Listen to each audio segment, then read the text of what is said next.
we're back with D&D Into the Unknown, Session 4 with GM Jerem. Take it away, buddy. Hey, thanks for y'all making it, guys. We're actually down one player. I don't know if he's not awake or what. He's like, Sunday morning, but we'll keep on keeping on. This is fourth session of Into the Unknown. The chapter I'm calling Youth of a Nation, and this is our fourth session, and we're still on the first day, but there's a lot of RP going on and a little bit of combat there and forth, back and forth. But I think most likely after this game session, we'll go into a different, a chapter. But we're all getting to know the village and the people they're in, and of course our characters in the party. So, that being said, the party is walking back from their little sparring session with the Timberwolf and re-entering the village. After sparring with the wolf, he licked any wounds and healed anyone. Though if you did use any slotted spell slots, those are those will still need to be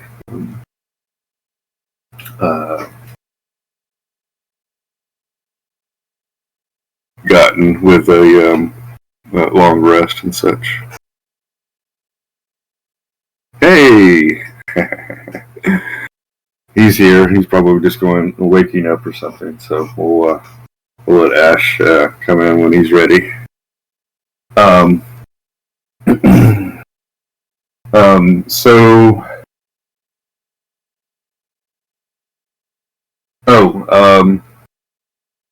Okay. Kellum, as you're seeing the village and walking in, you get like a scratching sensation on your newly formed tattoo, and in your head you can hear bagpipes. Okay. In my head I hear bagpipes. Well, then I'm going to play along. Okay. I have now lost where I put that at.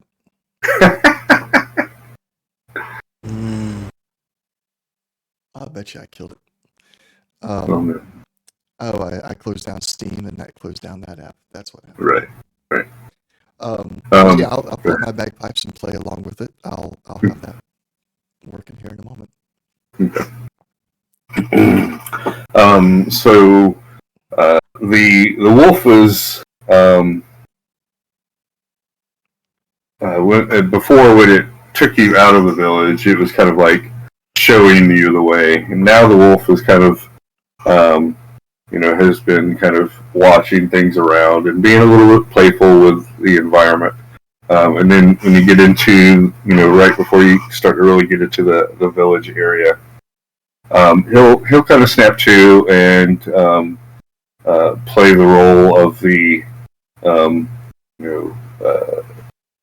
robotic or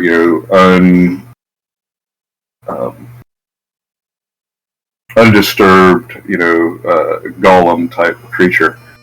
There we go. So he'll march into town without really looking at anybody or anything like that. He's not going to run anybody over, but he's more like in the middle of the group.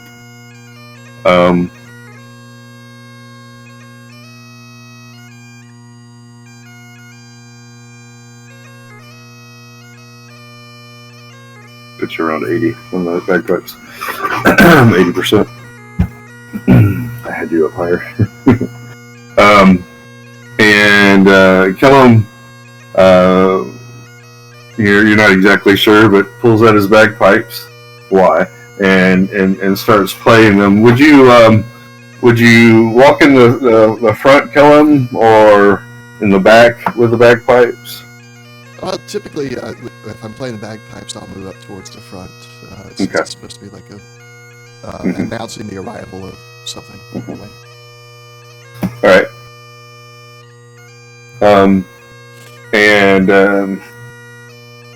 You'll notice that the not the everyday trees that are around that are also out in the wilderness and such, but what we're calling the grove trees, those that are like the one tree, you kind of see them almost move a little bit to the music that is being played by Kellum. And as you approach the village proper and see the people gathered around the one tree, you can see that they are noticing that the trees are also swaying, and most of the people are happy, and it's almost like, oh, this is so great. It's been so long since the tree and the grove trees have actually done anything, and then they hear your music and instinctively kind of make a way for you to come through and enter into this area where they're standing around. You notice that the village elder Tanith and the druids Farian and Danathi have they're standing next to each other, and they have a shadow of gloom around them, but they're also happy with the rest of the people as well. It's kind of like a forced. I guess we'll just get over this, and this is pretty interesting and awesome that all this is happening again. Something that we've held and known for such a long time that has been taken from us because the tree has been dormant. Cerebel, the village elder's daughter, and also a fellow warden with Kellum and Banthor, is standing there and has looked like she has been talking to the crowd for some time. When you left, she was talking to them, and currently it kind of looks like she's been holding their attention, for the last hour or so since you've been gone. You pretty much went straight out and found the little spot in the woods, had your little battle, and have walked back. In this time, she's been talking with the village and about what you can only guess. She has always loved the tree and spent time with the tree, and that's why she has been given the third position, warden. As you enter into the area that is right in front of the tree. Thank you. That was perfect. Actually, what's the end of the song? Okay. Kellum stops his bagpipes, with the last one, and the normal thing there, and sets them away. And you get like a little bit of a clap almost, not just you, Kellum, but the group entering. And this is where Sarah Bella is. And here are the rest of the wardens I was speaking. And they brought the timber wolf with them. And at this time, the wolf just grabs the tree and just starts to climb up and perches on the top, some 17 feet in the air, the place that has been broken off, and just sits there and looks basically like a the word is escaping me. The statue.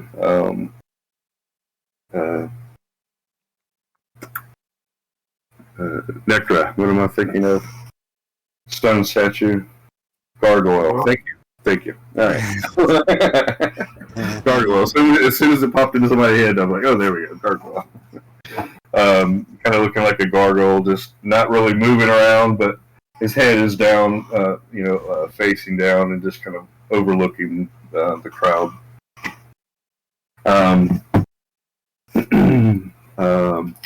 Tanya stands forward and he says, I'm proud of you youngsters. You've been able to do something that our wise ones did not perceive.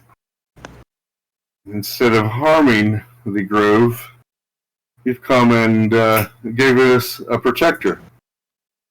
Cerebella's been informing us of some of the changes that have happened with the tree, and it says that you and her and a couple of you have become followers or wardens of the tree. That is correct. We've sworn loyalty to the tree and are going to do what we can to continue to accelerate its growth. The druids and Tanya, they kind of share like a look with each other, and both the druids kind of nod to Tanya. He reaches in and pulls out 4 different talismans and such. They help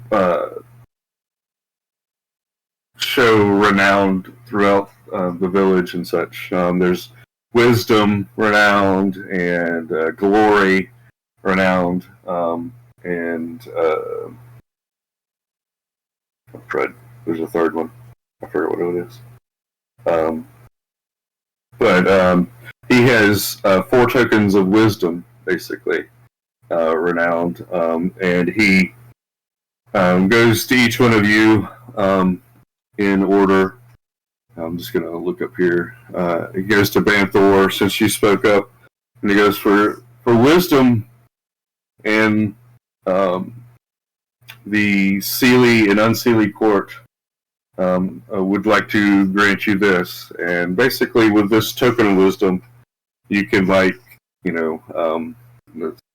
Game Master talking, you could, if you're having a social conversation with someone, you can, just kind of, flick it, or, just say, well, I've been given, renowned and wisdom, to kind of help you along with the situation, give you easier target numbers and things like that. Or just even if the person just knows, okay, this person has a lot of wisdom that they've been given, renowned, shall I say, that they've been given. Maybe I should listen to this person. But also it could be a, well, I've got more renown than you kind of contest, and such. So these are going to be some of the first pieces of renown that you're going to receive.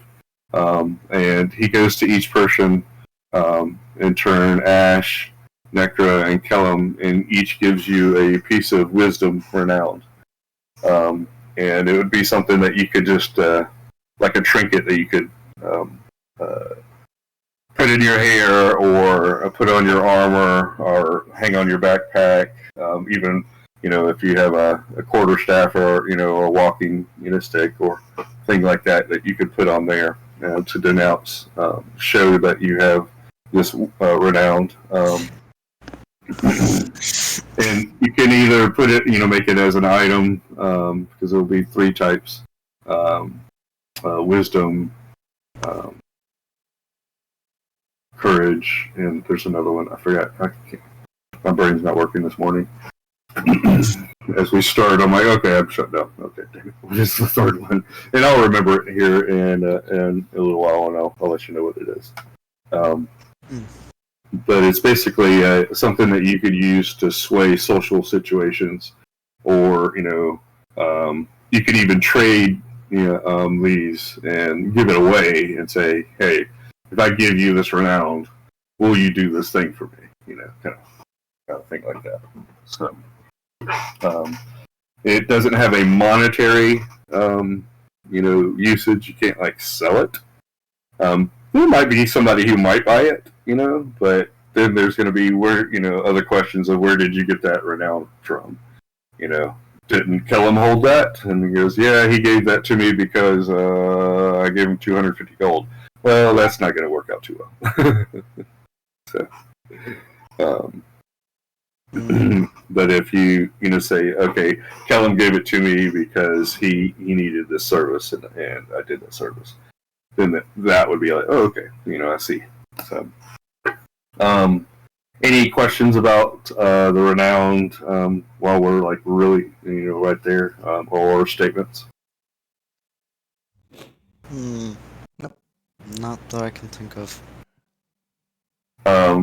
So I'll start, putting renowned on other characters so that you'll know how much they have, and if it becomes a concern, you're like, oh, how much renown does this individual have? Oh, he's got 15 points altogether. Okay. My 1 or 2 is not really going to sway him too much, but,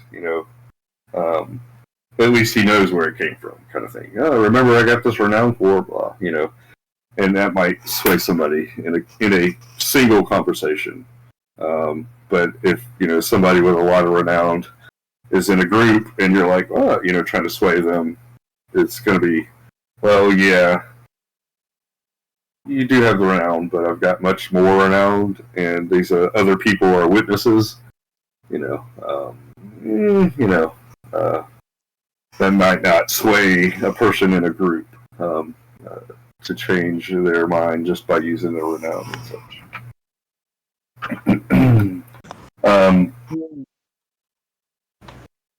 Did somebody say something? I'm sorry. Mm-hmm. Oh, I didn't know if somebody had made a comment. So,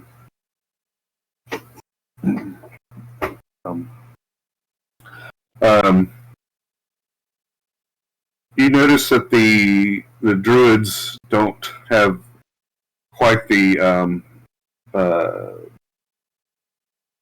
haughty nature that they had earlier when you left. It seems that Tanyeth has kind of given them a few earfuls, and they've straightened out their perception or their demeanor, and they seem to be much more cordial and willing to listen and find out what's happening instead of telling people that they've done something different. Excuse me. Instead of going off and hunting the things that they wanted, they see the wisdom, it seems, in the actions that you've done, and bringing in the winter wolf and be turned into a protector for the tree, shall we say. A lot of the village people on both sides of Seelie, Unseelie, and Neutral courts are very enthralled with the Timberwolf, and also, look upon the group with a little bit of admiration and such. Like, okay, maybe these kids, might be able to do something.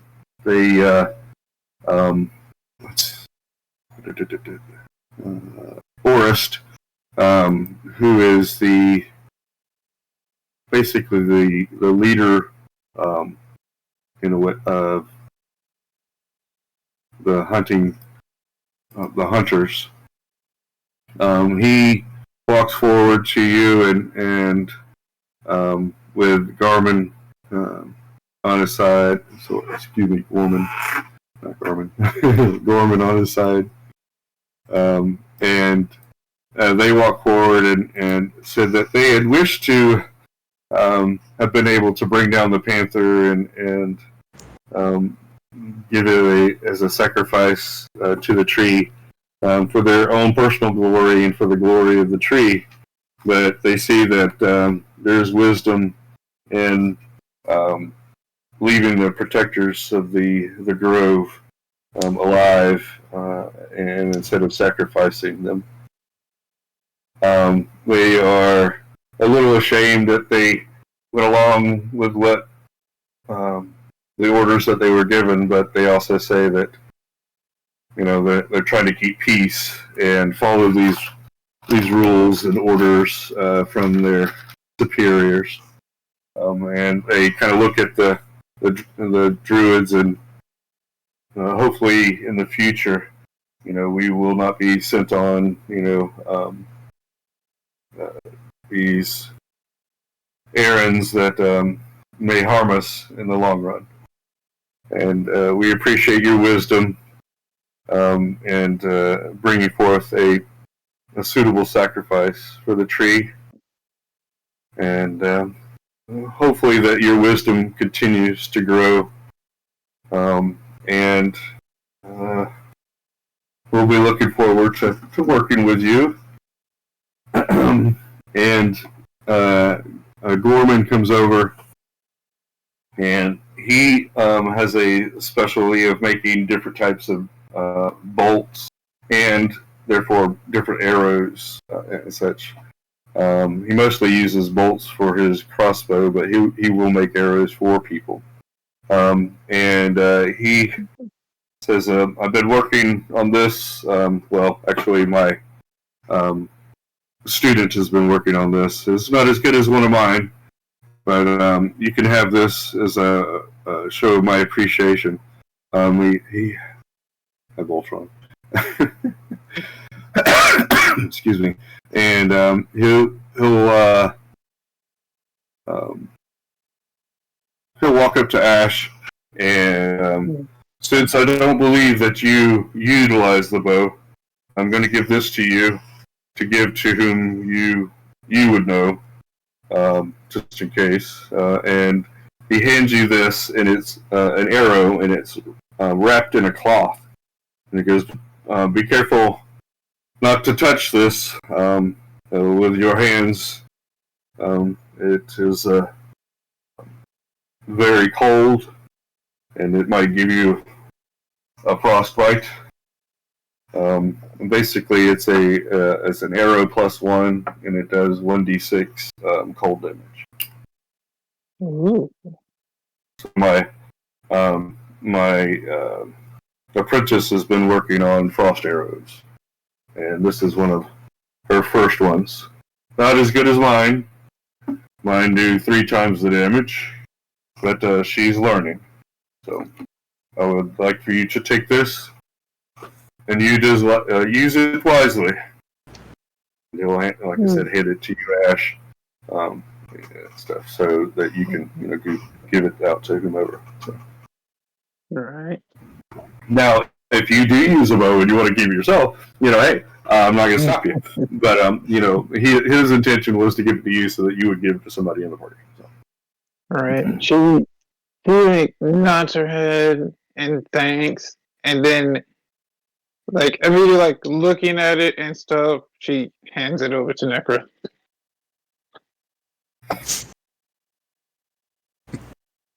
Not terribly surprising. Max, the pixie, was with the group, but when she saw everybody kind of hanging out, she was like, "Oh yeah, Necra, I got a thing I got to do," and then she just boop, she flies off and such. But every once in a while, Necra, you'd be able to see her outside of the crowd, watching from afar, just keeping to herself and such. But not really showing, she's in hiding basically, and just kind of peeking and looking and stuff. But a lot of times she doesn't want to be in the middle. And since she, knew that all eyes were going to be on, the player group, she was like, "Oh yeah, no, this is not my scene." Pew! So she takes off. If you want to, in particular, say something, you'll have to look around for her or something like that. But she's around, just not there. Okay. And then shortly after, you just, Ash, give the arrow over to Necra. Western, who's a part of the warrior group as well, but from the Unseelie side, the hunters, excuse me. Lestred. I don't have his.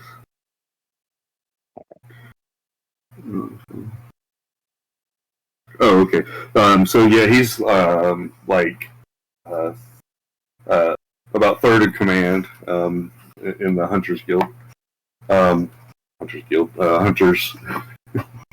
And he walks up to the group as well and says, "For your wisdom, we appreciate keeping us out of trouble and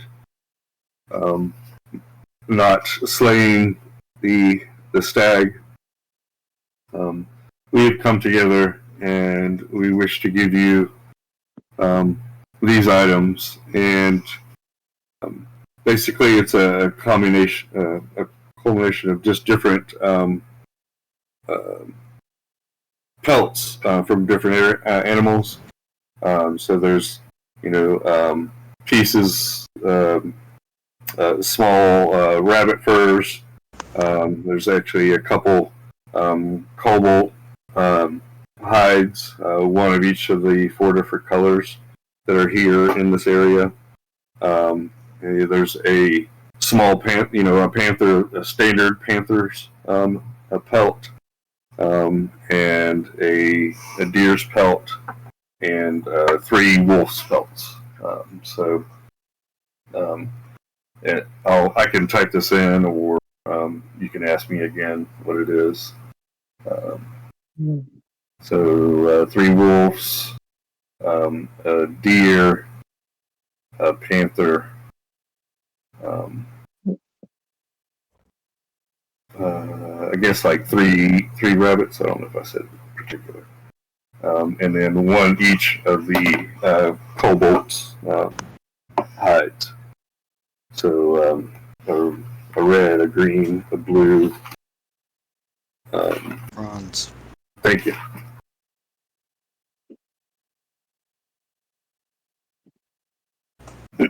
So they, he's holding up the bear, one with a bunch of them on top of it, and then somebody else would come up and then add in the cobalt hides separately and give to the group. So these could be, traded with. Each of them have different gold value and such. They could also be utilized in other things later on, or you can, like I said, trade them. The ones that are going to have the most value in a way are going to be the cobalt hides. They've been tanned well, and they have resistance, to each of their various aspects and such. So the red would have some resistance to fire and so on and so forth.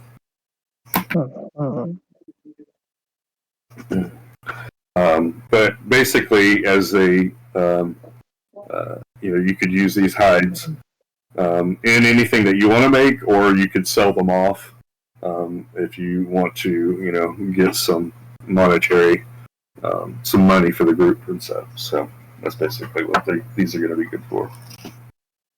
Okay. Or even trading. You're like, oh, remember I got this, from the Wisdom Renowned? How much do you think it's worth? Kind of thing. So. Okay, so that's a bear pelt, wolf pelts, 3 wolf pelts. 3 wolf. Mm-hmm. Panther and a deer, and then 3 rabbits. I think, of course, 1 of each of the kobolds.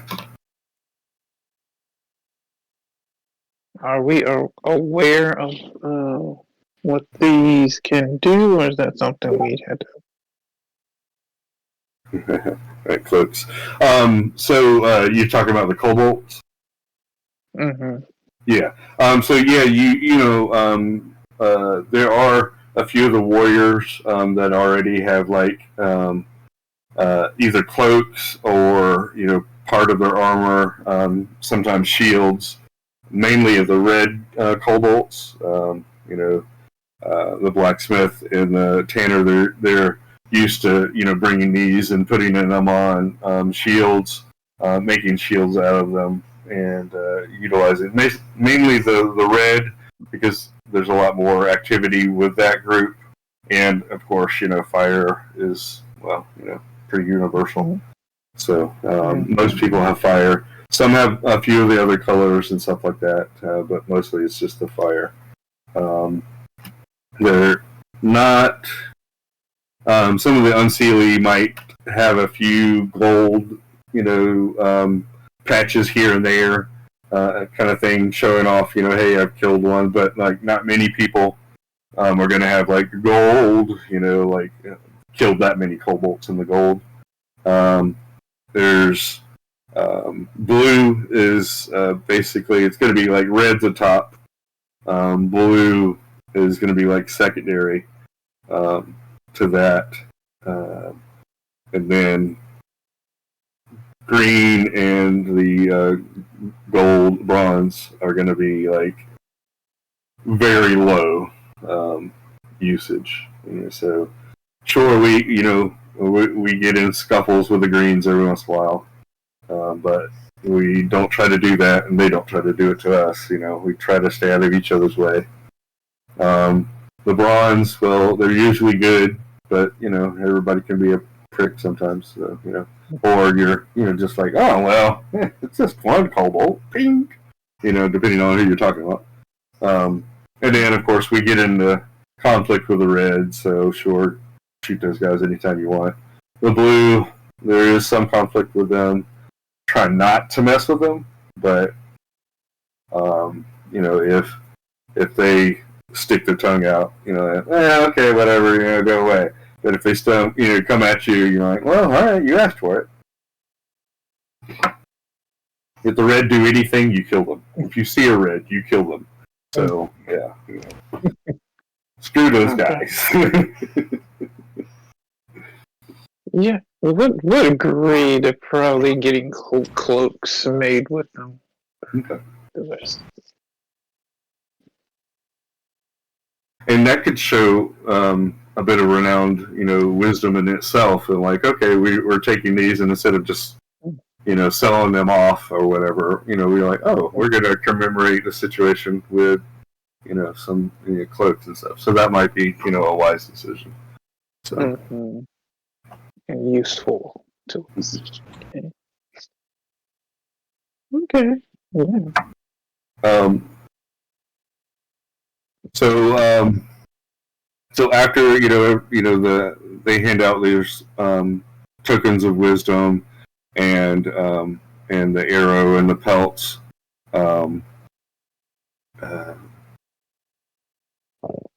Cerebella says, "Fear not, the Timber Wolf is here. He or it or she, whatever." It's here to protect the tree and here's the commands of the wardens. So don't be afraid of it. It is only here to protect us. And it's such a beautiful creature. Did it do well in combat? Sarah looks at the group. Well, certainly did a fairly decent job on its own.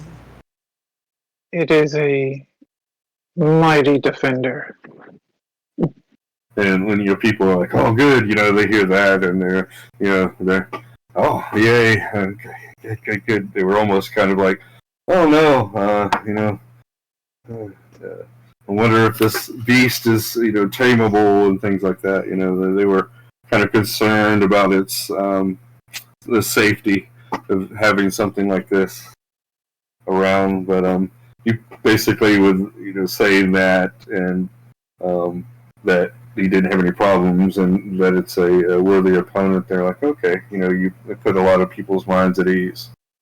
Um, so Tanya, he walks forward and says, "I know that many of the village people might have questions for you, but." He turns and looks at the village. We need to give these young, what did you say? Sarah, wardens. Excuse me, he calls her, he doesn't call her Sarah, he calls her Fina. So he looks at Sarah and he goes, what did you say, Fina? Oh, yes. Wardens of the tree. Give the wardens some time before you assault them with many questions. I believe that the elders wish to speak with them. And he looks at the group and says, if you will, please, let's go to my cabin. And he points to his house. Sarah will go up to Kellum and Banthor, basically grab one, each an arm, one arm here, one arm there, and her in between, and kind of start, pulling y'all in that direction and such. And making sure that the Ash and Necra, follow as well, and things. And he'll continue to talk to the village people as Sarah walks you over to the village elders, his hut, his lodging, and basically he continues to speak of the wisdom of the group, and also the wisdom of the druids for recognizing, that they had made a mistake, and they will think better in the future and things like that. So Sarah leads you into the house, and she goes, "Man, that was a bunch of hubba lubba. I love politics and being in front, but man, people are just cheap." I'm sorry, I didn't say that out loud. And she sits down and starts pouring herself a cup of wine and pushes the pitcher up on the table and says, "There's cups over there if anybody wants some wine. I need to sit down." Oh, okay. I kind of think to myself, like, I was fully cool with taking that panther out, so I'm kind of just a little quiet. So, take a cup and about a third of the way full wine, and ask about a jug, if there's a jug of water or similar. Okay. Oh yes, there's plenty over there, and there's a wash basin, and then next to it is a large barrel with fresh water sitting next to it, with pitchers that you can use there and such, or just a ladle. I will also take water over wine. Okay, all right. So Necker's making. I'm sorry. I was gonna say Necker is making some juice. Gillum's got some water. I'll take about a half cup of wine. Okay. Ash will get a cup of wine and a cup of water. And Yeah. Okay, I was just gonna do the Greek thing, but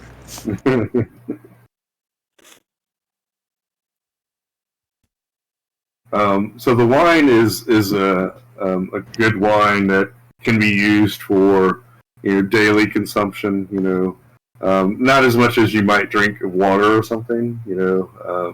So you can space it out a little bit with some wine or time, and not have a crazy buzz or even a tingle buzz throughout the day and such. But if there are other wines that are stronger, meant for having parties and things like this. So this wine is just above, grape juice, basically.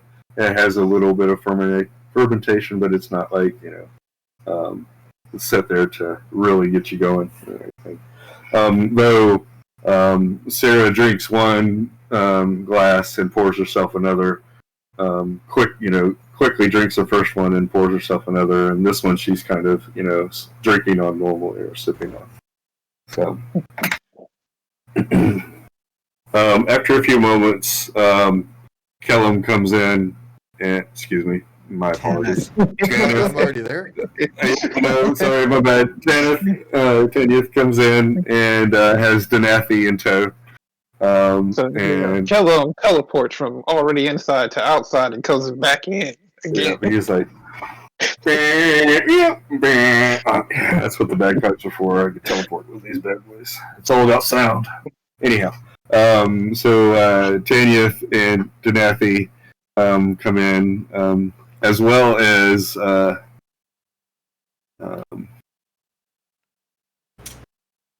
so how do I pronounce this? Waldorf. Yep, that's a W-A-L. So where's Statler? Yeah, right here. Okay. You get 50 XP.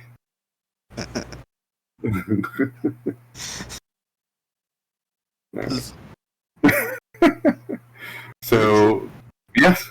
Yeah. Okay. So with that, and you do notice that the Stantler, he is he's one of the herbalist. He's one of the herbalists, and Waldorf is I forget what's his position. I gotta look again.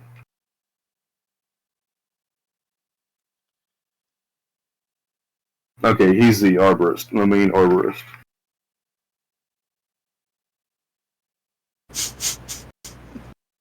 And they're a couple of friends. They're very old. They like to bicker and batter back and forth. And at any point in time, they do like to make comments about anything that they see.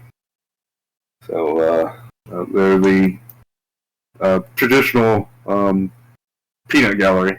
I was just about to say that they're the peanut gallery. They are the peanut gallery.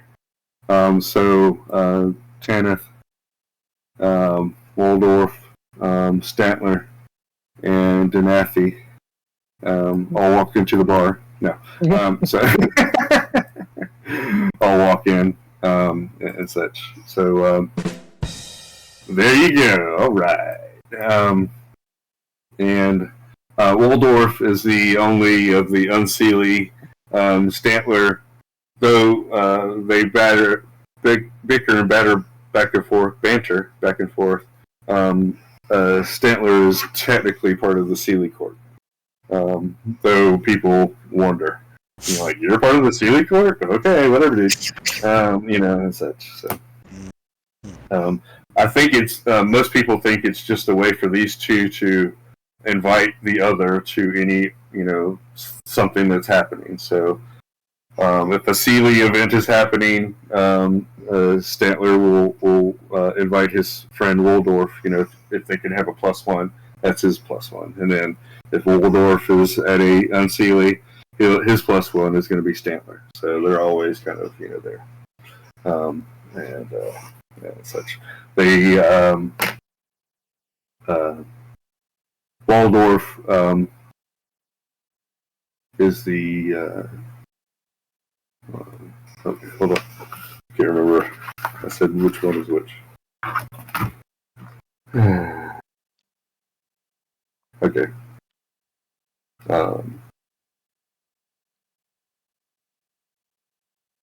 Alright, so Waldorf is going to be the herbalist. And Stantler, is the arborist.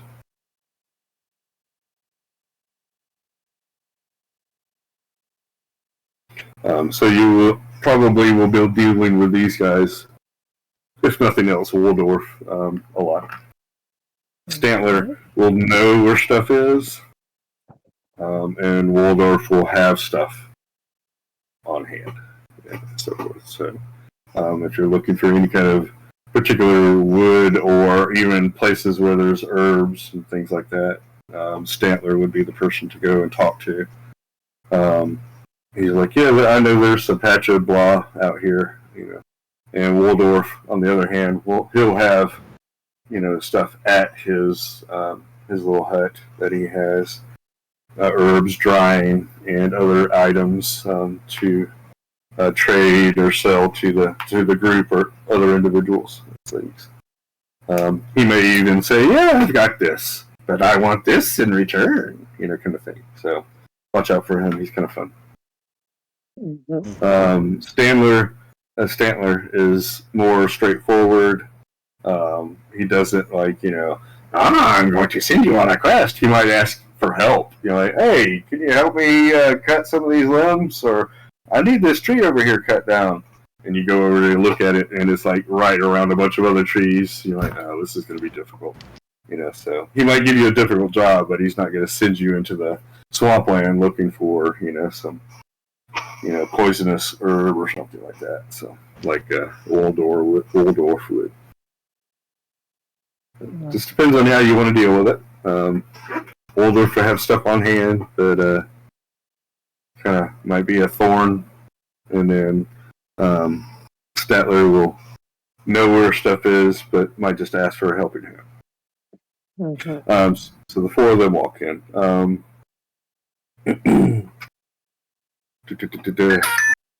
Denathi, he'll kind of nod at everyone and jump up in one of the seats. He's a small creature. He stands maybe 3 feet tall. Actually, Waldorf and Statler are very small creatures as well. They probably, stand at 3.5 or so feet tall. They look very similar. They're like Waldorf and Statler almost look like, a rabbit creature almost, or a gremlin kind of creature, But, you could definitely tell Statler is the, kind of the old wise man kind of look to him, and Waldorf is the, crackly, don't give it food after midnight kind of creature, and such. So. Mm-hmm.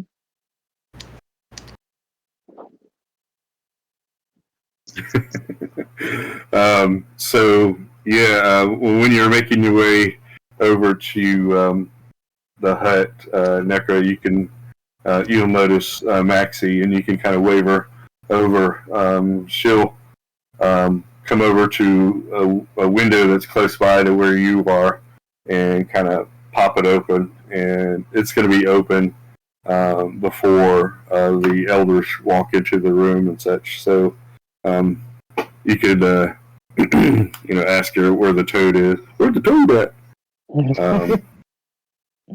And such. So she goes, it's still where it is, where it was the last time I saw it.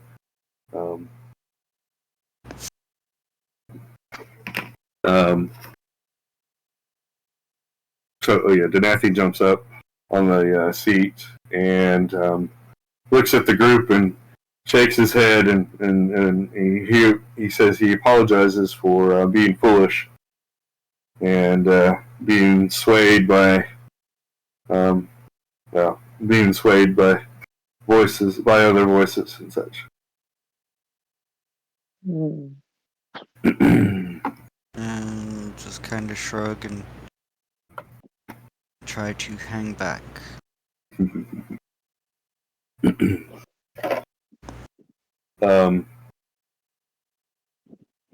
Sarah Bella says that there are many wonders inside the tree. Wait a second. Hold on, Frank. Would y'all try to keep that secret? Ash would, for now, at least. So yeah, I agree with that.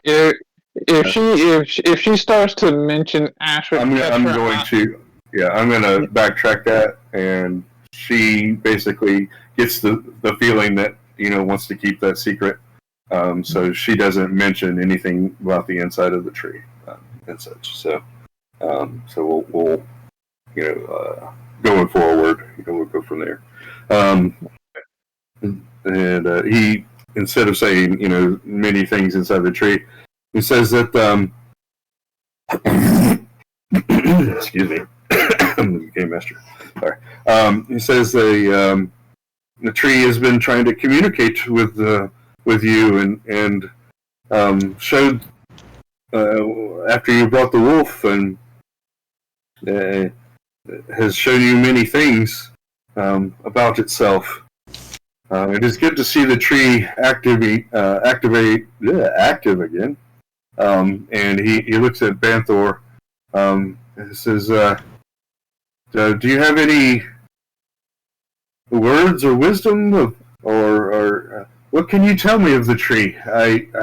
I wish to know as much as possible, but it seems that seems she, and then Sarah goes, he isn't talking to me, but wishes to talk with you, youngsters. He's a little flustered, but also happy, at the same time. It looks like he wants to get information. Honestly about that, though he is a little frustrated that the tree hasn't come to him, and it is going to you. Youngsters instead of the old guard, shall we say. So he's looking at you, Banthor, and he asks you, what can you tell me of what you learned? Well, from what I can tell, based on the tree granting us warden status and the Timberwolf, it does seem to have at least gathered enough residual energy from the townsfolk and what have you to be able to attempt to communicate with us. Hence why we're wardens. I'm getting the impression more a feeling, not necessarily it communicating directly with me, but just a feeling that the wardens will be able to gather experiences from various things, combat, etc., to hasten the tree's growth. So I do think at this point it would be best for at least me and Kellum, along with the rest of the party, to go out and do what we can to infuse the tree with as much power as possible.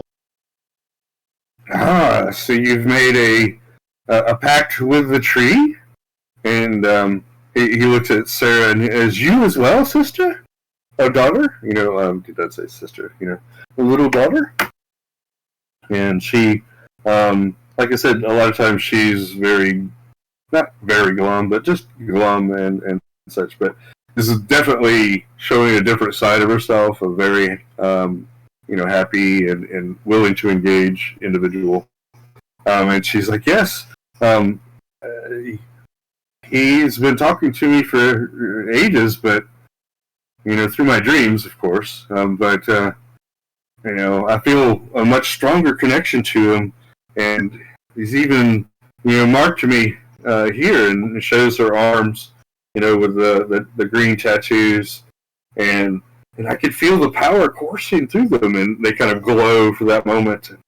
And I can hear, well, not his words in my head, but his wisdoms and how to manipulate things around me, and I feel different power within me, and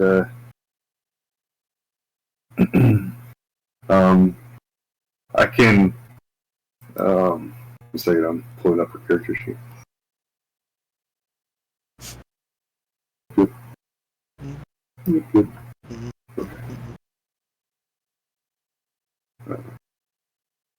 Okay. He's giving me. I can feel. There's a creature out in the wood that is calling my name. I must go out and find him. It's like a friend, a pack animal for me, some kind of familiar, a creature that can help me. I feel this bond with the tree, and has given me the ability to do this. Some kind of wonderful creature out there. Yes, I can feel it. Oh, you'll have to take me out to the woods so we can find it soon. Huh. But it won't come into the city, into the town, even though the tree is here. Well, as she's saying this, kind of look towards Maxie and basically quick finger speak.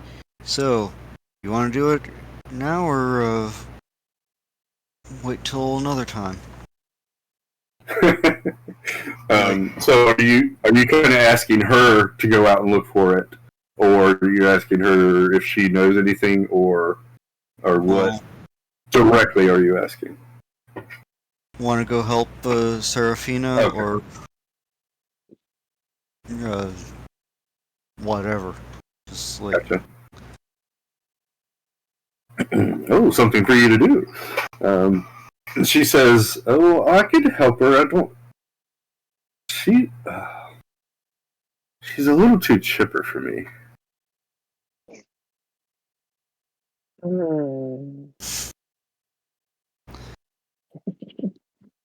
And she's so grown up, and she's basically like staring directly at her chest, at Sarah's chest, and looking down at herself, and she's kind of pixie flat and stuff.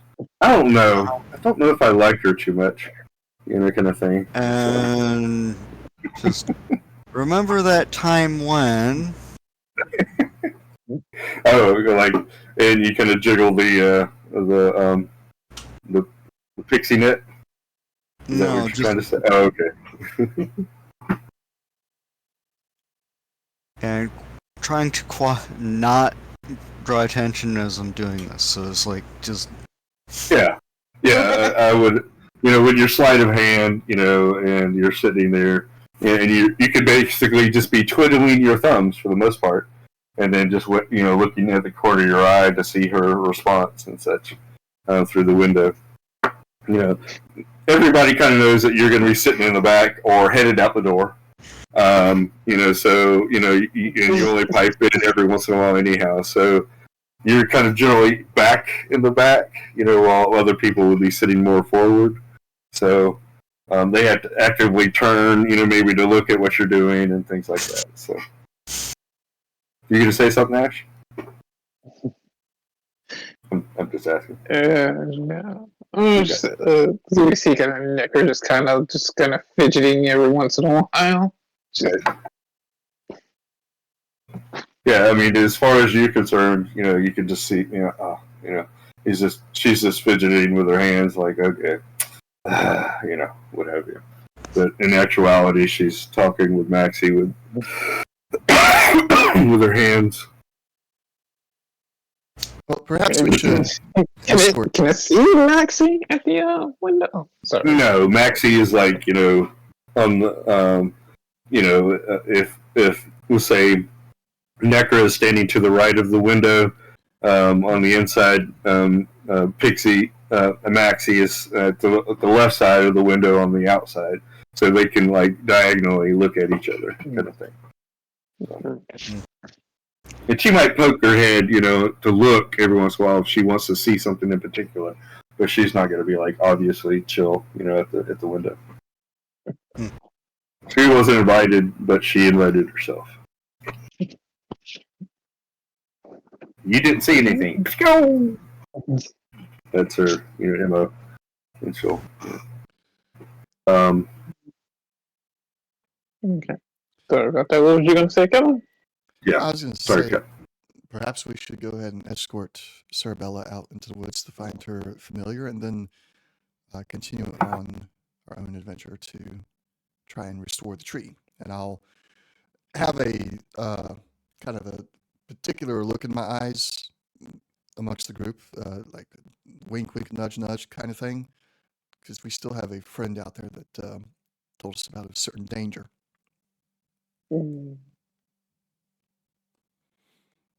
Hunting we will go. Ash will sip like her wine and like, I do agree. Maybe we should travel forth and give the villagers some time to calm themselves from their excitement. Well, Tanith was he looks at his daughter and sees the glee and the happy, in her eyes, and he's like, maybe we were gonna ask you a lot of questions, but I think you should take my daughter into the woods. I've never seen her so happy in so many years. And he's like, Denathi starts to speak, and Tanith is just like, moves his hand quickly to kind of swipe anything he has to say away. So Denathi just, just stops speaking, and so he's already had an earful already, so he's in the yes sir, no sir kind of mentality right now. Waldorf and Stantler are like, well, this is an interesting party. You got 2 girls and 2 guys. Oh, yeah, I see what kind of party this is. Callum would just start walking out. He's just like, okay, we got something to do. It doesn't matter. Yeah. had Ash would leave after that comment, too. Okay. Oh, where are you going? We just started. I mean, and Tanith is like, you too. We don't need anything like this. Blah, blah, blah, as the group is walking out the door.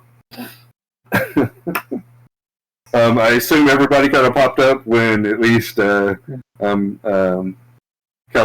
and Ash were starting to move there. Uh-huh. Like, I don't need to hear this. This is not what we've known. Well, that and walking past Stanley and Waldorf, I'm like, well, that's nice, but don't really have been going that direction, so please quit with that, dirty old man, and keep going. Alrighty.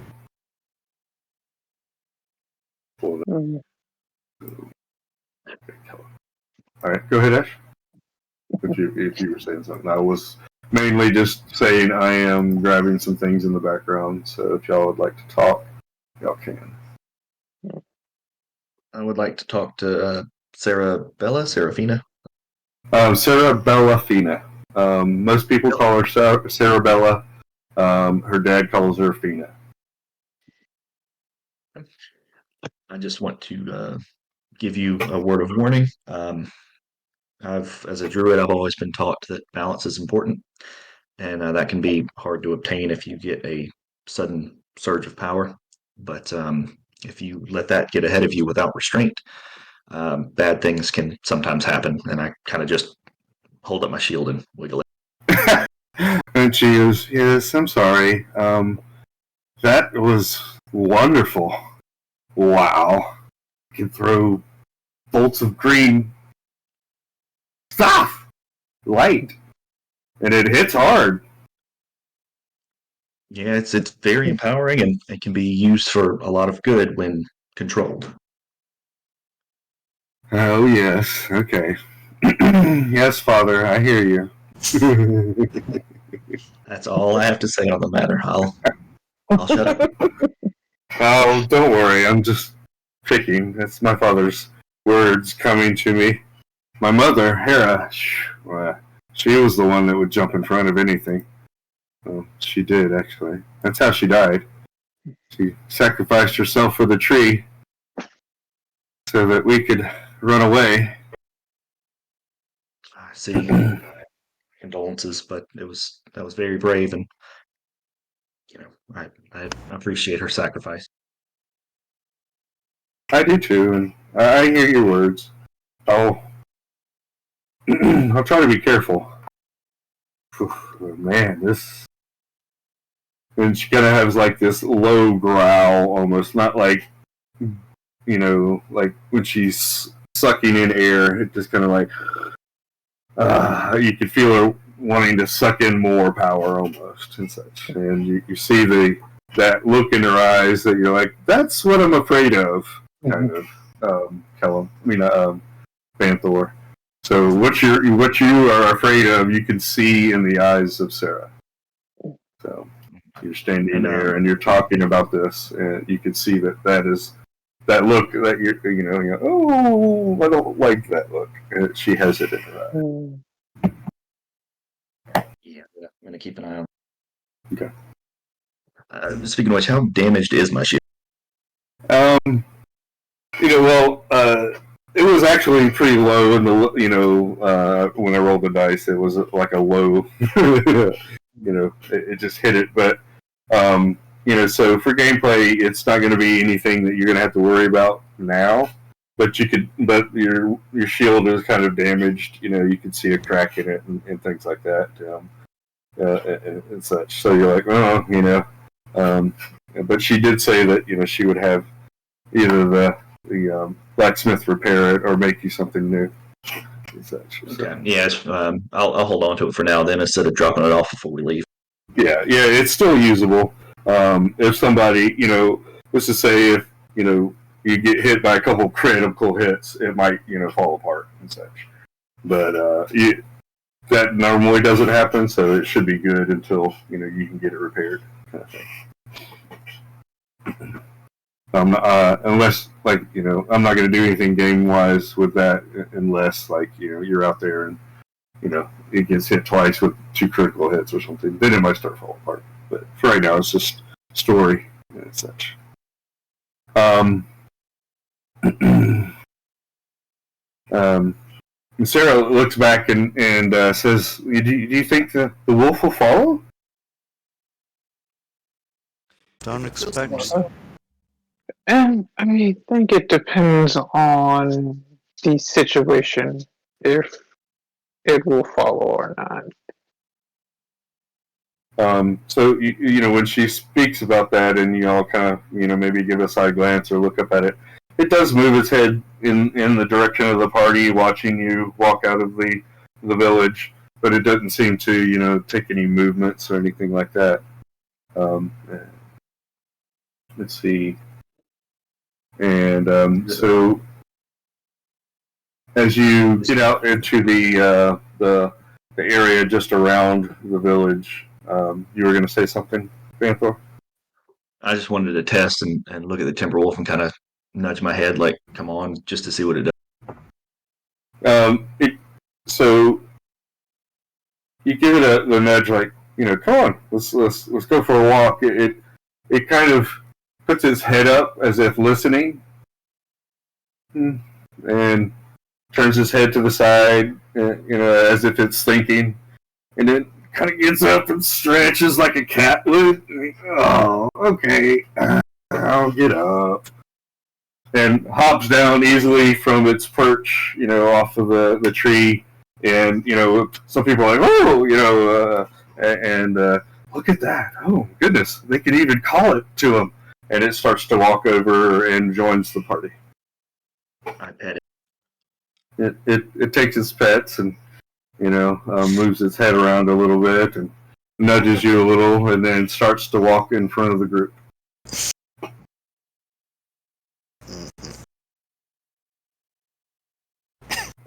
Maxie is flittering around in your peripherals, Nectra, but not like joining the group per se.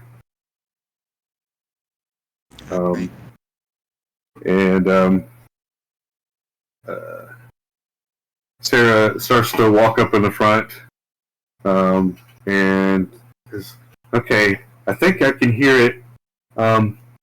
It's coming from.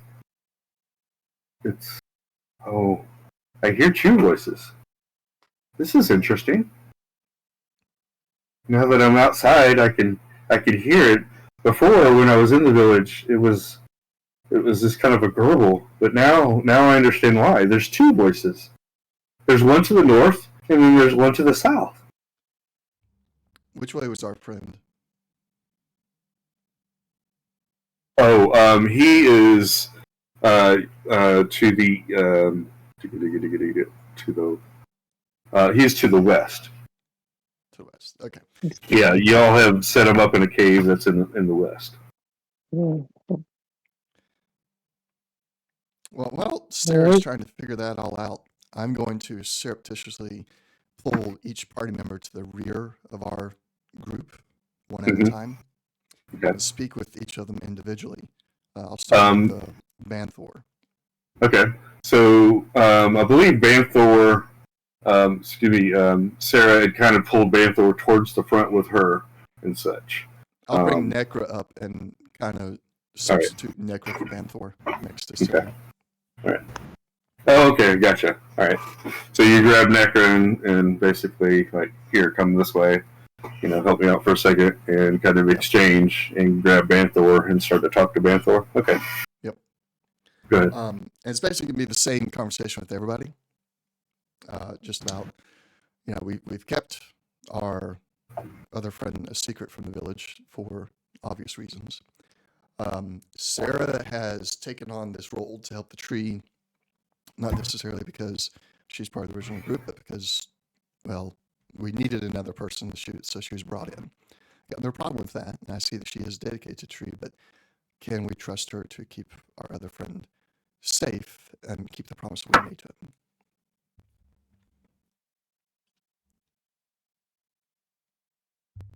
Not sure. Because Um, she's be I'll- dedicated to. Yeah. The only thing I would interject is that she did keep the secret about entering into the tree. So that could be a bonus or what have you, just on that mindset, since it's been a couple weeks. So, and go ahead, Necra. Well, she may decide that the Manticore is a little too out there or too big of a threat just by existing to keep it secret, or she may decide that having it as an additional stumbling block for anybody attempting to harm the tree would be a good thing. I'm not sure though. Would I know the type of properties a manticore would have for potion making and whatnot? Yeah. I knew you were going there as soon as you started talking about that. I was like, yeah. So you could guess the needles of a necromancer. Sorry, the needles of a manicore have a paralyzing effect. It's a low DC kind of thing, but they do have a paralyzing effect. So you would know of that. They have rows upon rows upon rows of teeth, and those could be useful. And of course, their pelt is very interesting. So, and those are the 2 or 3 big main factors that you would know of. And so I talked to the group then. I know of a few ways manticores can be used to gain powers through potions, poisons, and I'm slightly concerned of how she's taking this new power of hers. I think it would be best to keep it quiet for now, and ignorance is bliss and all that. Ashura?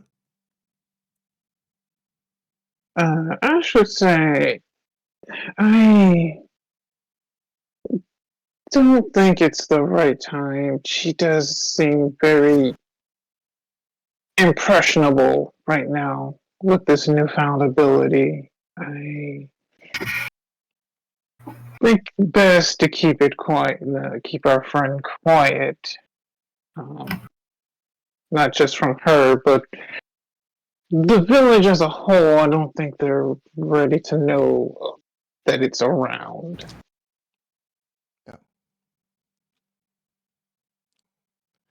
Then, having spoken to all of them individually, Cullen will kind of inform them all that we're all pretty much on the same page. We're going to keep it to ourselves.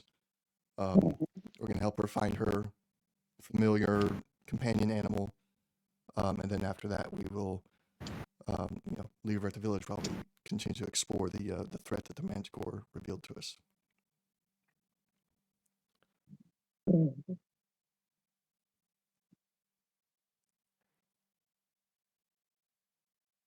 So, alright. If we go, just generally speaking, which would be the easier path as far as walking and whatnot? Which North or yeah, south? Ash would ask, what are you which is closer, or are you having the stronger feeling of, of these two voices? So, Nika, are you asking if we started walking, which would be the easiest path to take? Yeah. North is the easiest. Alright. South is not swampy, but kind of marshy. There's a lot more water, and there's more. This is where the Panthers is her cave is in the south, and her hunting ground is not exactly in the south, but her cave is. The Unseelie Court hangs out in the south more often, and the Sealy Court hangs out in the north more often. It kind of has that yin yang feeling to it. Okay.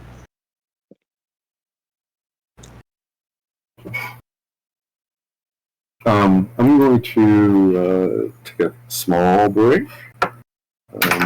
My son is asking for something real quick.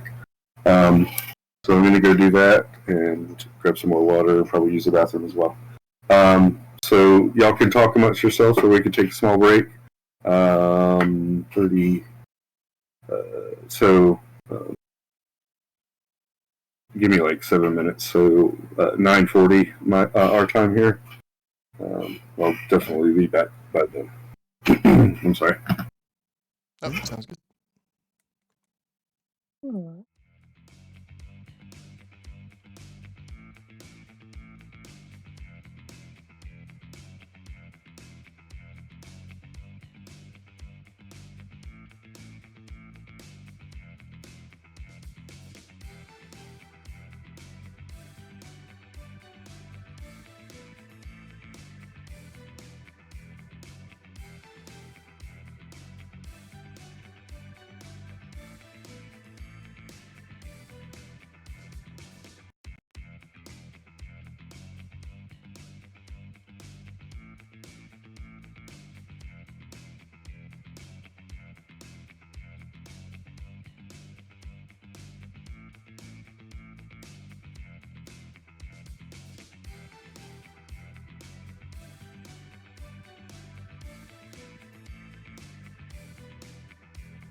thinking, well, hearing that and kind of knowing that the Unseelie is more southern, known to be southwards. I'm kind of thinking, like, does she want to go that, like, let Sarabella be pulled that way? Because, again, she's already kind of seemed to be kind of getting a little overzealous with the power. Mm-hmm. So just kind of thinking, with thinking of how some of the Unseelie have acted, or what how she has seen, I think she would more want to like kind of nudge her towards north. Gotcha. Yeah, I'm going to mention the marshes and whatnot. So it'll be a tougher journey to go south. It probably would be better to go north, just to try to edge her in that direction.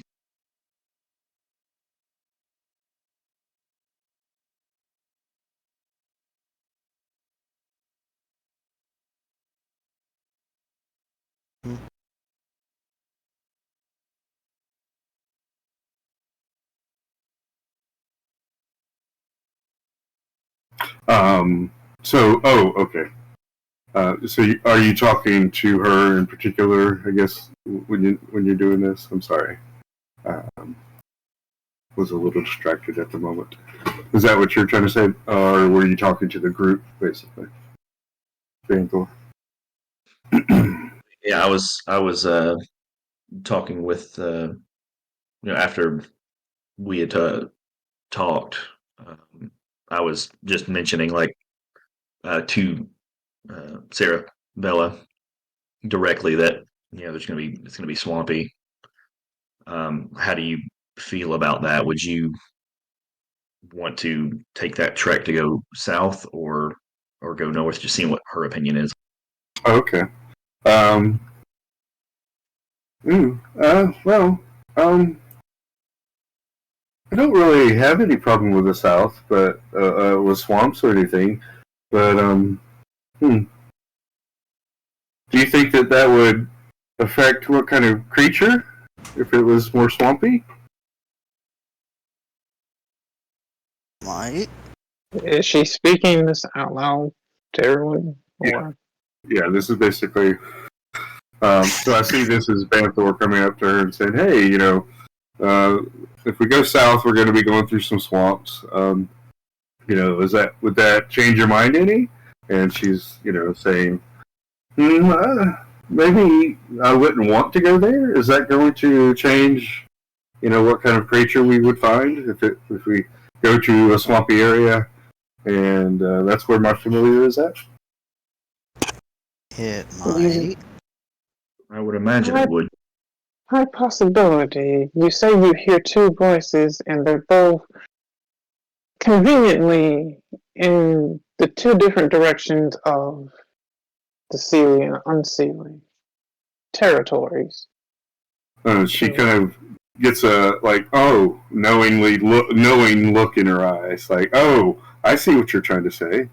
Um, oh, I'm not trying to push you in one direction or another, but just so you're aware, whichever way you go could have an influence on what is waiting for you. I see. That is something to consider. Oh, and you can see her in thought and such. Do you mind if I sit down and think about it? Sure. How far out have we gone? So you're still just in the the area right outside of the village. That pretty much anybody kind of walks and does any activity, but we haven't really gotten out into the hunting grounds and stuff where generally only the hunters go, or if you do go in there, you ask the hunters to go with you, kind of thing. So. Sure. Take a minute. This is a defining choice for yourself.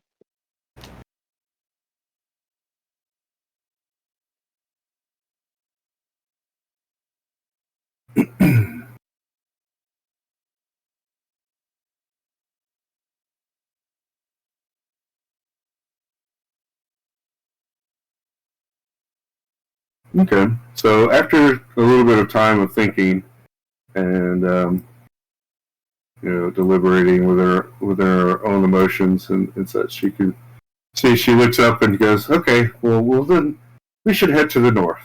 I think that would be the best thing for us to do.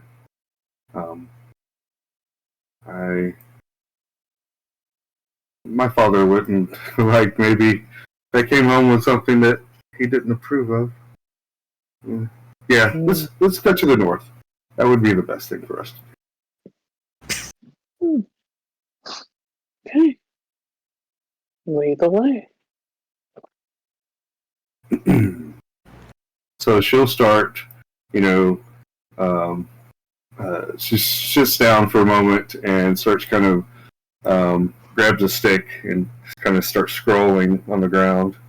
And after a while, you can get a realization that she's actually like making, a magic circle here, and either knowingly or unknowingly she's doing this. And after a while, she's like, "Oh, this has a pattern to it," and ooh.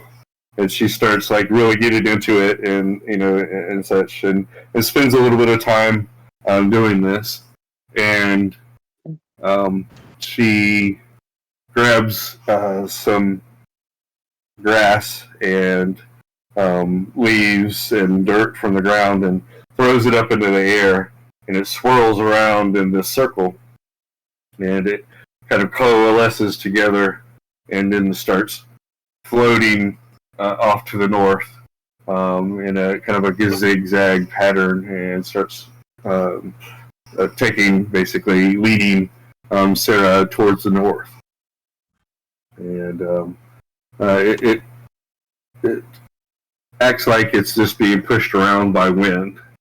And so a breeze will come through and push it this way a little bit, and it'll start floating in that direction.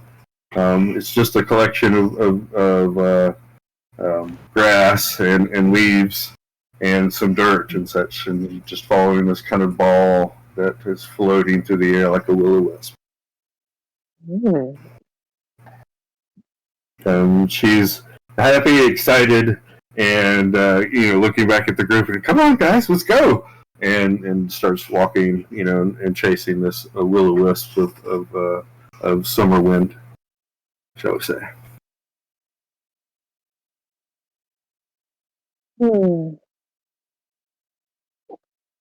Right. We follow behind. I'm just going to say like more to herself, but audibly if anyone's close enough to her. She's very impressionable. And just kind of keep walking.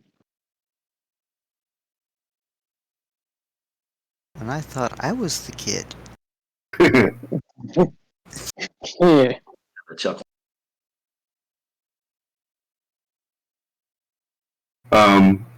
So she's following in a northeasterly kind of direction.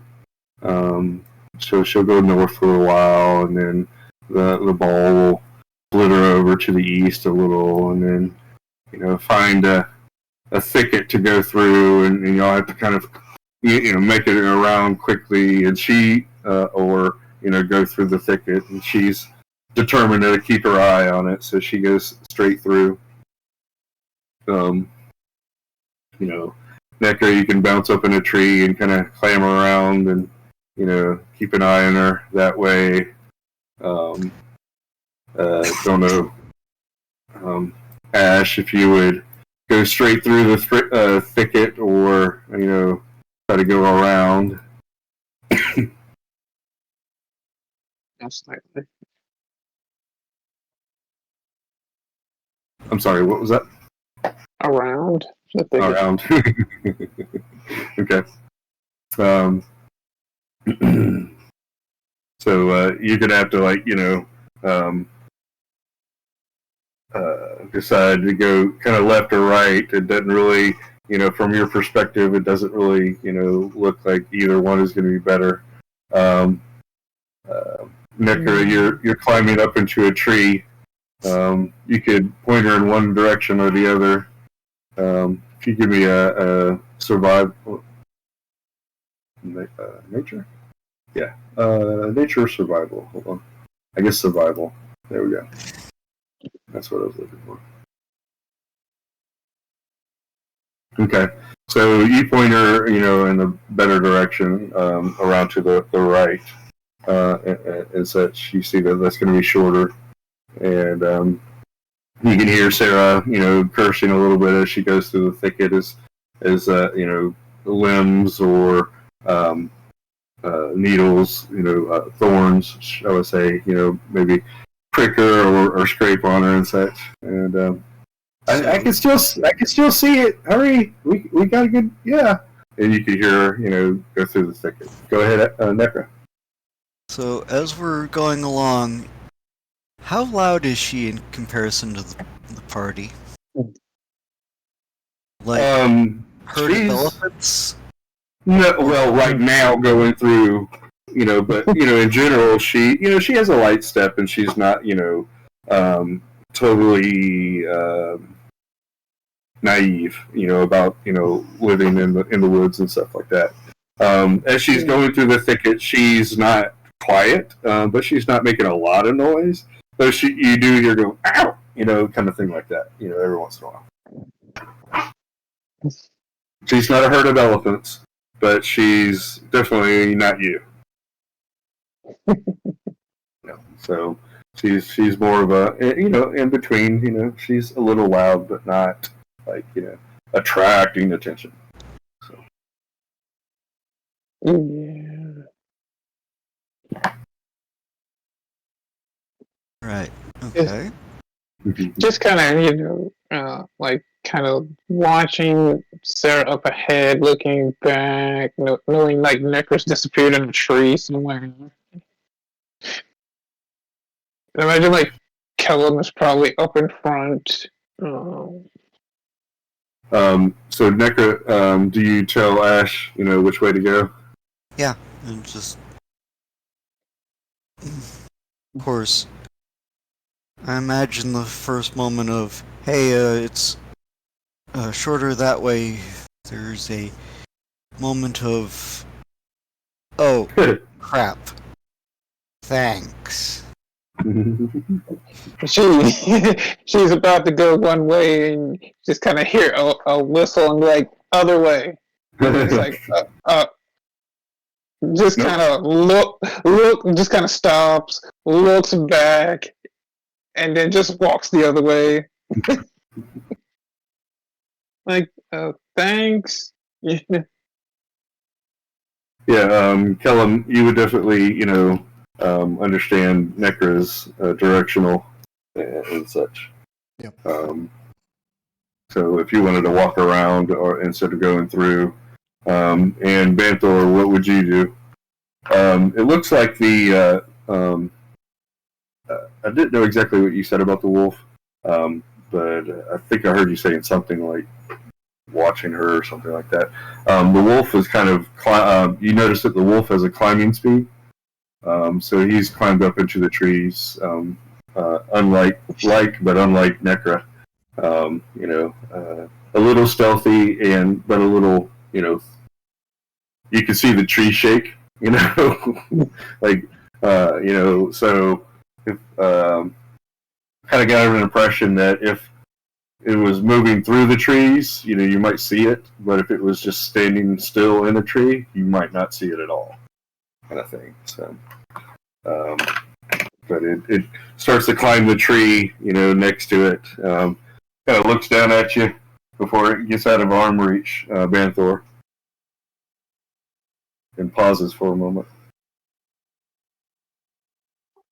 I'm just doing my best to keep up with the group while I'm munching on some rations. Okay. So it pauses for a moment, and you're keeping up with Callum and Ash, and it jumps up in a tree and hops over the thickets and jumps over onto the other side, waiting for Sarah to make it through, so that she can see Necra. So Necra, you will kind of hop skip over the thorns and the brush, and kind of keep an eye on Sarah from above. And she finally makes it out of the thicket. She's a little worse for wear. Had her hair caught and pinned a couple times, and some of her clothes have been cut or ripped, but nothing, major or revealing or anything like that. She kind of dusts herself off and gets up, from the ground, and because she kind of crawled through at the last little bit. And they go, okay, there it is. Let's keep following it. This is exciting. Have you ever done anything like this before? She's not looking at anybody in particular, just kind of looks over her shoulder. Oh, the wolf made it already. Wow. Okay. And, is basically chasing after the will-o'-wisp.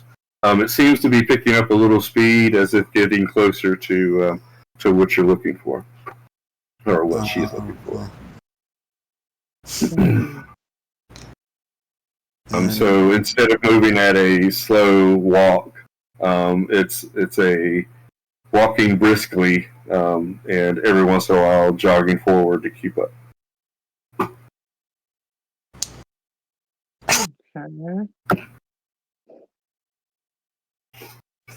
Could I look for some herbs after I'm done eating? Oh, sure, totally. Roll survival.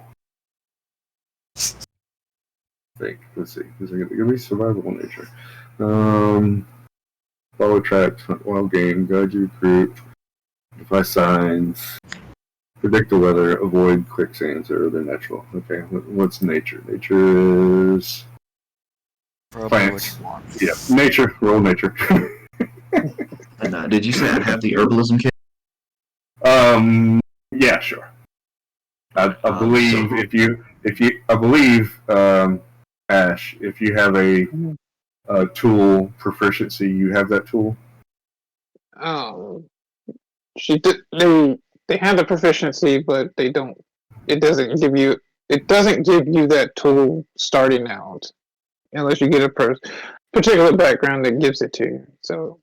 Okay. Yeah, I don't. Unless you say he starts with it, he wouldn't have it. Okay.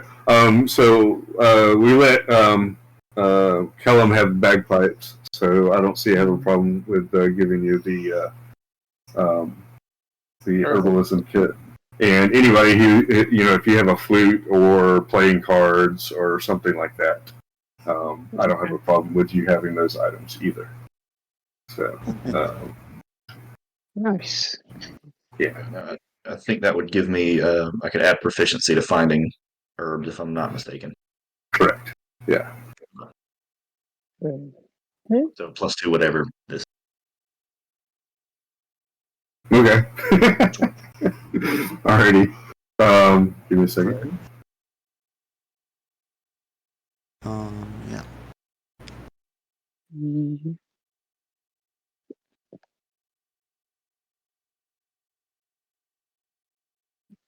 Okay. So 3A, 1B, and 4C.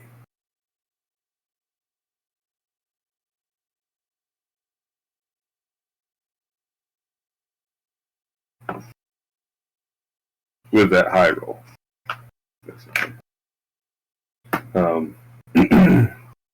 Would have done something like, if you did get a high roll, I'd roll a D, whatever, D4 and subtract. Or to say, you found 1 or 2 pieces, things like that. But, making past the 20 DC. Yeah, you found a good bit of stuff up there. So, as you're walking. Basically, you found a good bit of it after you're walking around, around the thicket and kind of waiting for her to get out of there. You found a good bit of it. And you're like, oh, yeah, there's some of this growing in the thicket. and then you had a little bit of time. Like, oh, okay, found this one mushroom over here, and then on the walk that you're continuing, you found maybe some berries or something that you're like, oh, okay, if I dry these berries out, I can do it this way, or if I use it straight, we can make a little juice from it for healing, and you're just kind of talking to yourself and picking berries and such.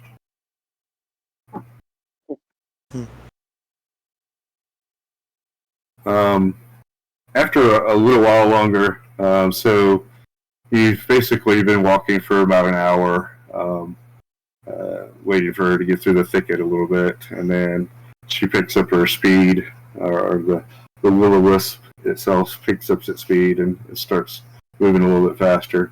So you've traveled at a nice walk for an hour, and now you're going, and it's about a brisk walk. Having a little struggle maybe to step forward a little bit faster for an hour. And this third hour of movement, it seems that you're moving at a much quicker pace. You're jogging, keeping up with this, and I need an athletic roll from everybody. Okay. Oh boy. This should be interesting. You got Vanthor with a 12, Necker with a 7. Yeah. Kellum with a 20. Look at that, +5 to athletics. That's Jeez. where I live at. Yeah, this is like... That's not a So- surprising from Ash right there, so that is predictable. So at some point I definitely dropped out of the trees. Yeah. Oh, crap. Okay. Ash, what is this? God, bless America. So you get like way back, and the wolf comes over and just unceremoniously just kind of grabs you by the fluff of your neck, scruff of your neck. There we go. Grab you by your cloak, and you're kind of you're dangling there, arms and legs down, and kind of swaying back and forth like, I don't know if I should be upset or what. So She just kind of crossed her arms in this thought, like, should I be upset or should I be thankful? That's cheating. As a wolf comes thudding forward, doom, doom, doom. Not loud, but definitely, creating a sound. You can just see Ash with her arms kind of crossed, swaying back and forth, just like. You see her in deep thought. Yeah, She's just swaying. no tone, and I'm swinging around like a rag doll, and a pup in this dog's arm, mouth. What other indignities will be thrust upon me at this time? And this is when the wolf drops you without any warning, and goes into a low crouch and starts growling.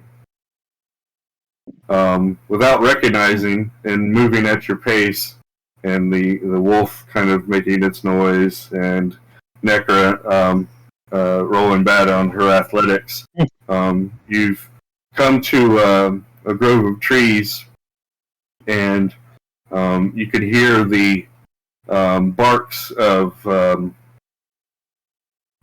kobolds, and you don't see them, but you know that you're pretty much in the mix, almost on top of them. Give me 1 second, and I will.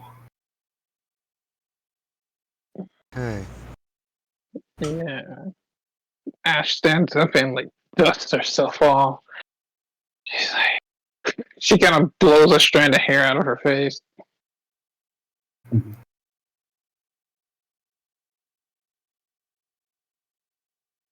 Suppose I should get used to this.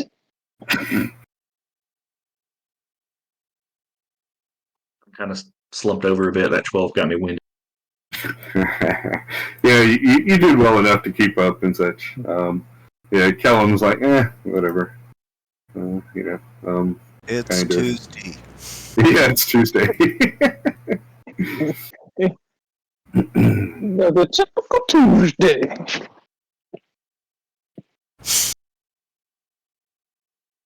Give me a second here. Dropping tokens into. That should Okay. be.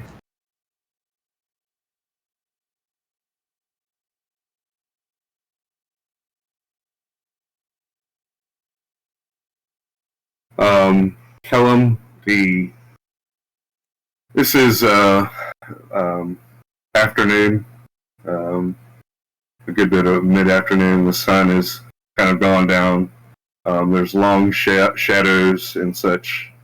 There are kind of open areas where there might be a little sun here and there, but for the most part, you're not going to have any, unless I make a statement about it, you're not going to have any issues with sunlight.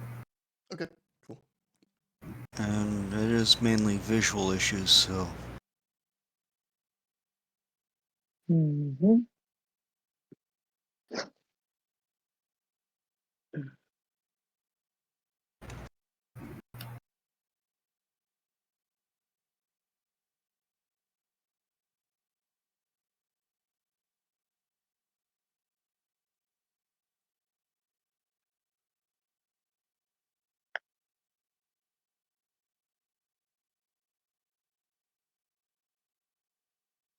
Alrighty. I'm going to force this in a second. Or switch it over.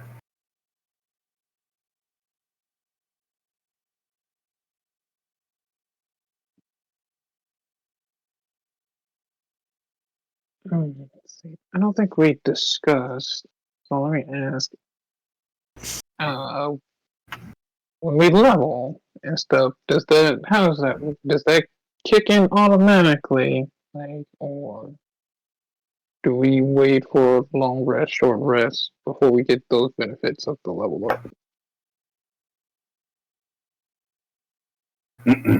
So at your current level, it's low enough that going from level 1 to level 2, you've kind of already been like, I can't wait, kind of and such. The only person really that needed to do something was Necra. She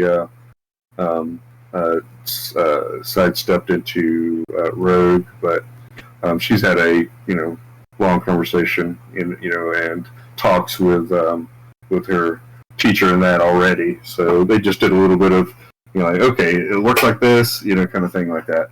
As we get into higher levels, we'll have more of that. Okay, you're going to third level, fourth level. You'll need to spend 3 days minus these different things, days to train in that with a minimum of 1 day. But right now, I'm not going to do that to anybody right now.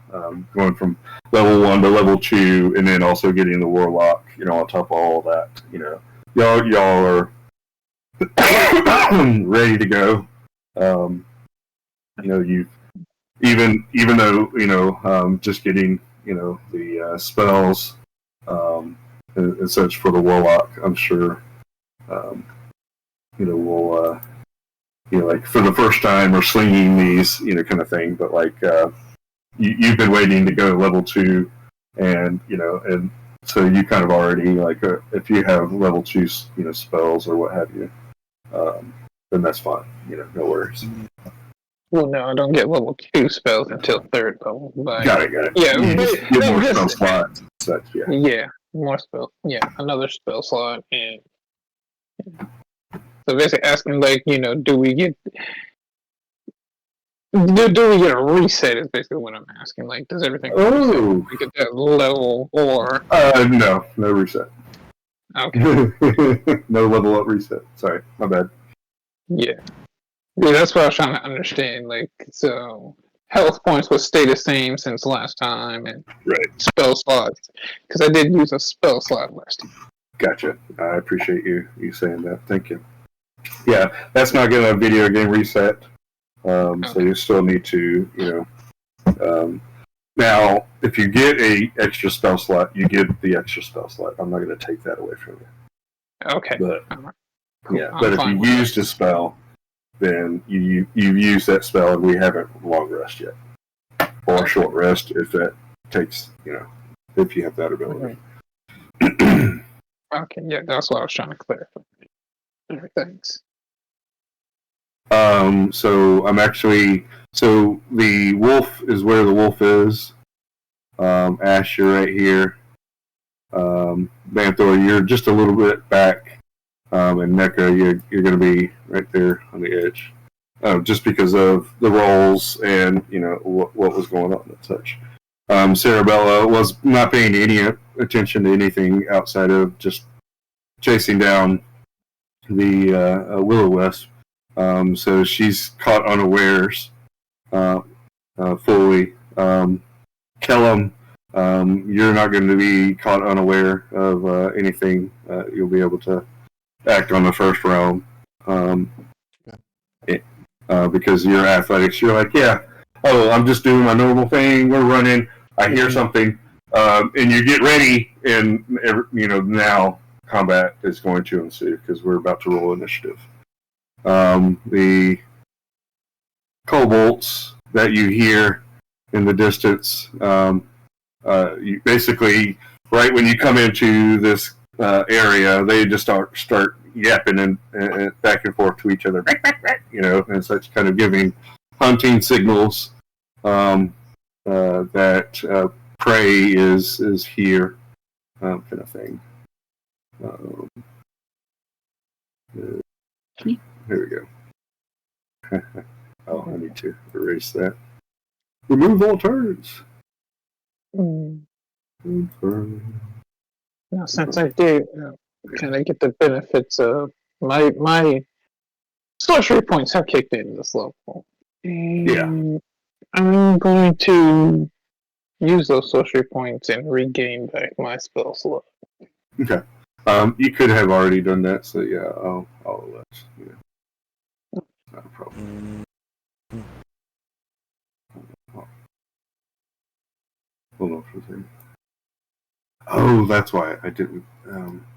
Okay, that would make sense. Okay. All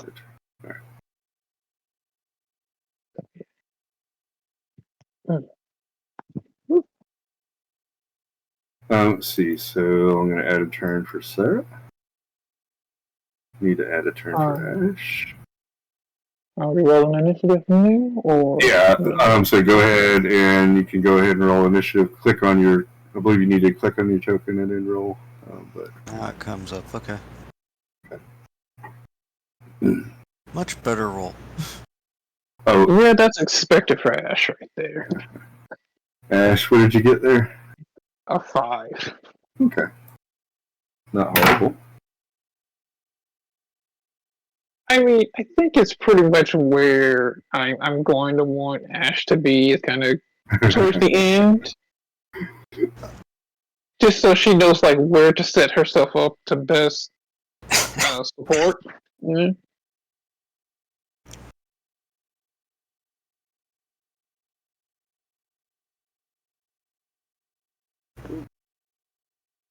It's 22.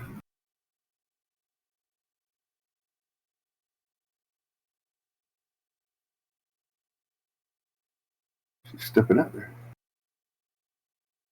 Oh, I had that in here. That was actually not what I wanted. critter. Yeah. Excuse me. Yeah, I'm gonna pull up this character sheet. I forgot to do that. I had it, but then I shut down the computer, pushed a bunch of this off. There. Page 2. Timberwolf.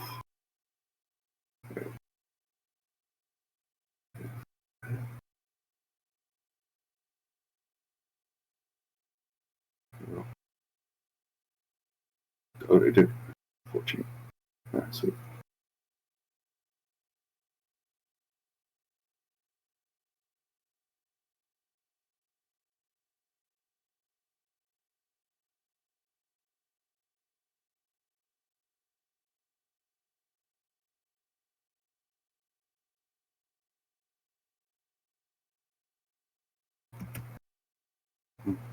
Monkey boob.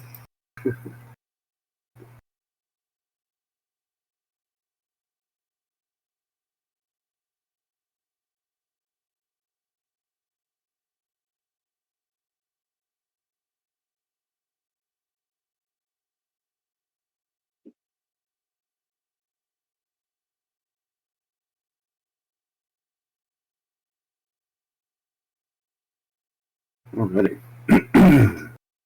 Let's see.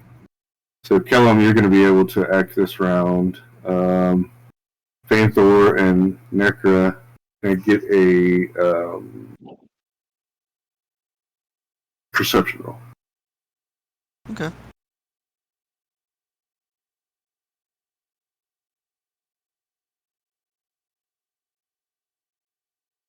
Okay. Not the best. So Ash, Necra, and Sarah are going to be surprised. Okay. So we're going to pass Sarah and Necra. Alrighty.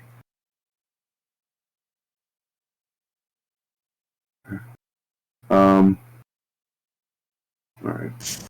One moment before we go forward.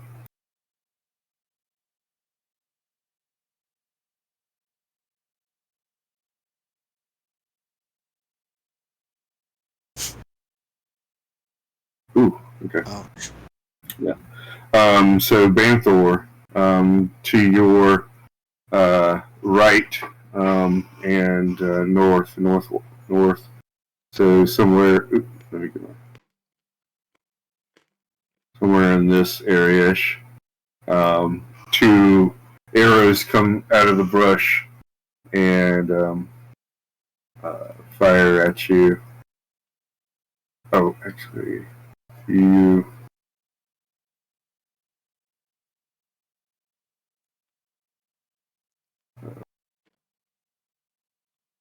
No, they make themselves Visible. visible. Thank you. That's the word.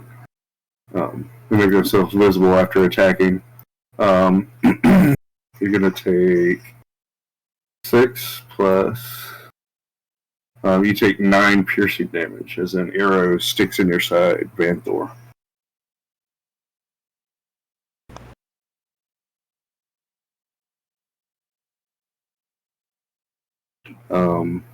And then these two guys.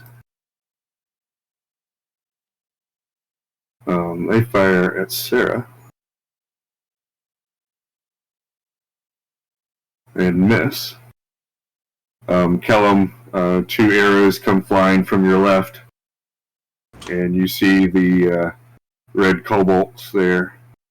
And they drop their bows as they see you seeing them, and and they pull out their spears and come forward some. And you kind of see them looking around and then nod their head.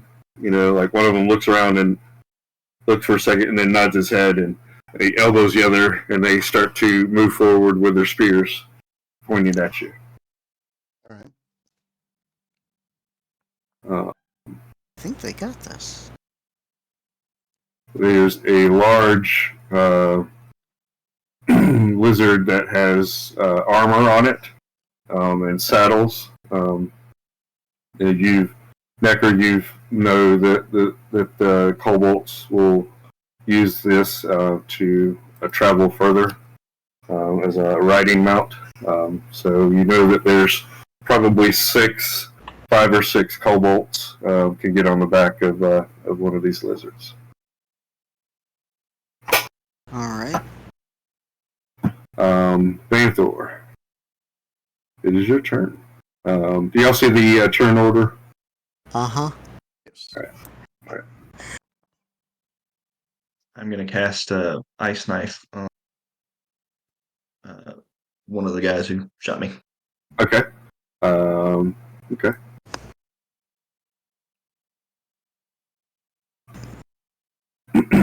Is it a DC or a 2-hit for you? Okay, that's all right. Yeah, so it's an attack roll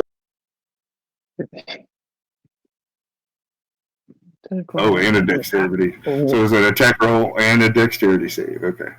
Yeah, for so the attack for the initial, and then whether I hit or miss, it's going to explode where I threw it, and then that's the saving throw for y'all to take additional damage.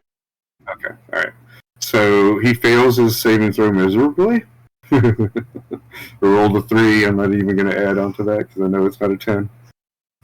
So the second guy gets 8 points of cold damage. Is that what happens? Yeah, cold damage. And these are Sweet. red So, kobolds, right?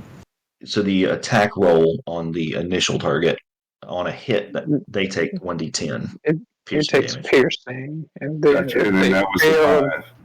Right. yeah, if they fail the dex save, they take the cold damage.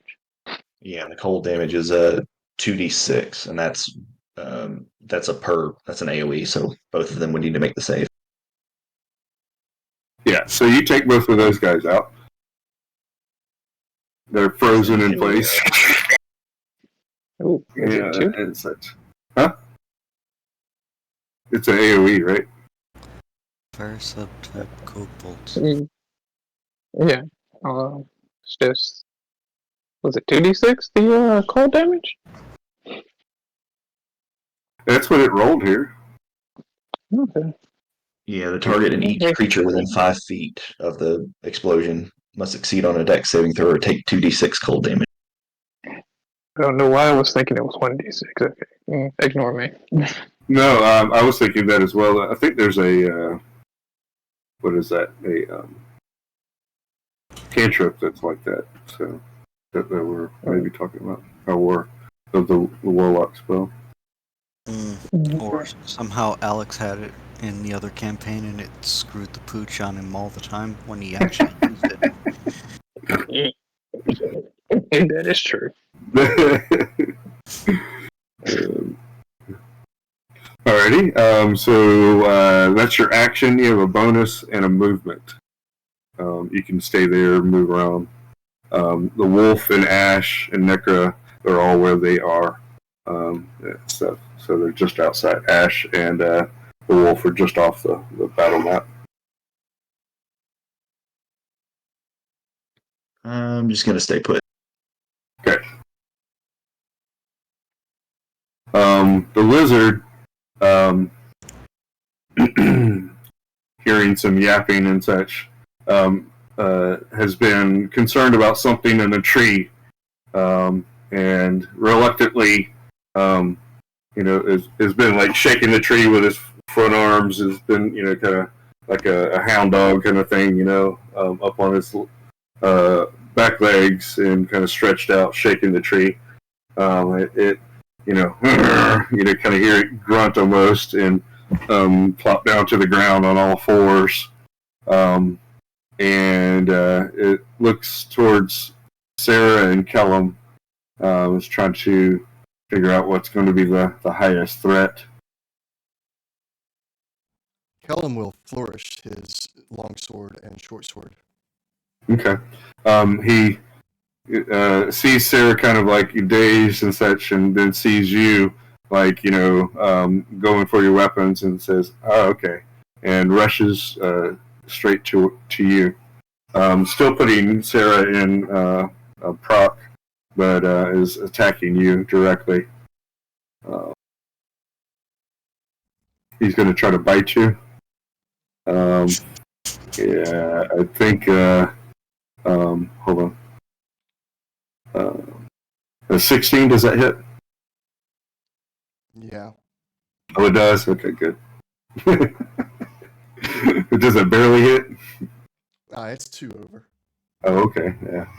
You have leather or studded? Or, Yeah, so we're doing leather. Leather. okay, all right. Something we'll need to work on, I guess. He bites down on you,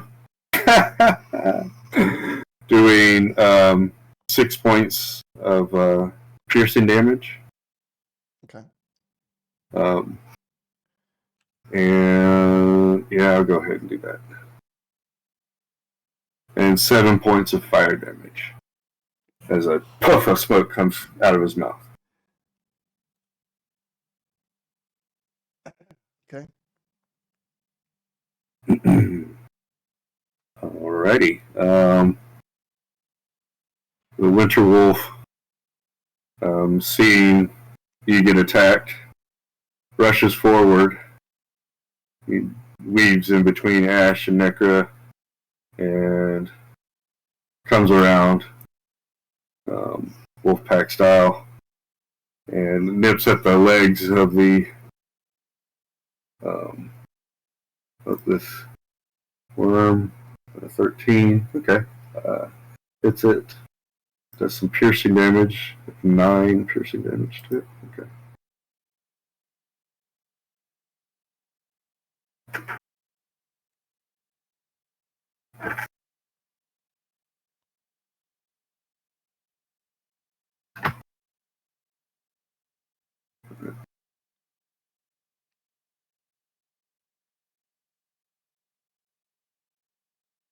Oh, and I gotta make a streak saving throw. That's right.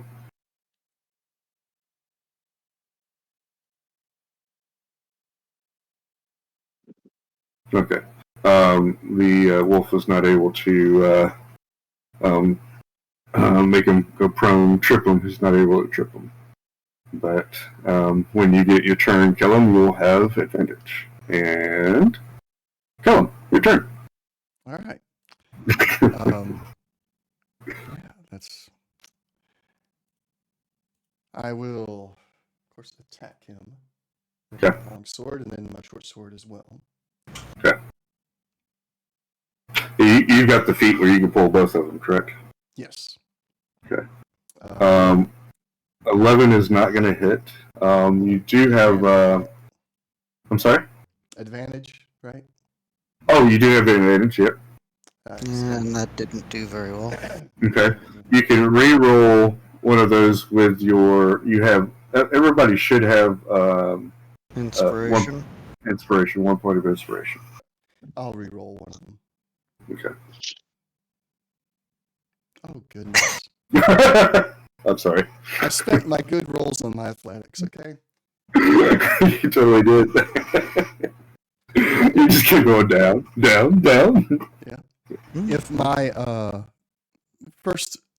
if my primary sword does not hit, do I still get to roll for the secondary weapon? Yeah, with your bonus action, yes, you do. And you just, roll it in that where it says bonus action attack. Although,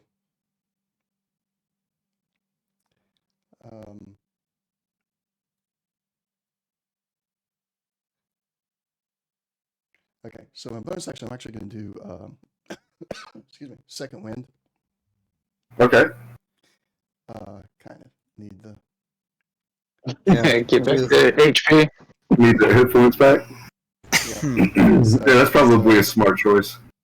10 that I got back there. Okay. And then I will also, I'm going to do action surge. Okay. And I will attack it again with the longsword. Swing better. There you go. You're like, we'll take 19 there, of course. yeah, the 19 will hit. Okay. Swing damage. Okay. So 8 damage with the All right. slashing there. That's great. Okay. All right. Now, hold on. Mm-hmm. I don't think I'm done yet. Okay. If I'm reading this correctly, it doesn't require a bonus action or anything else. I can use Fey Presence once per short rest as an action. Oh, no, it is as an action. Never mind. Okay, I'm done. Okay. All right. Trying to make some people run away? Charmed. Oh, okay. After that, he's like, I'm gonna charm these folks. And Ash, let's see, were you were surprised? Yeah. Okay. Mm-hmm. All right. So now Sarah's, caught up with the rest of us, and she's very frightened of this big lizard that has popped up next to her.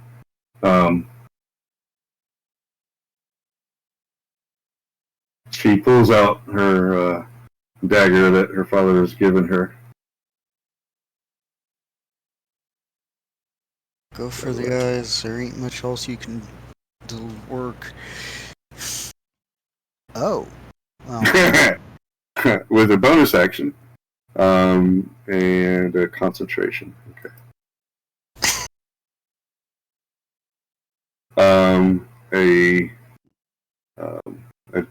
Let's see.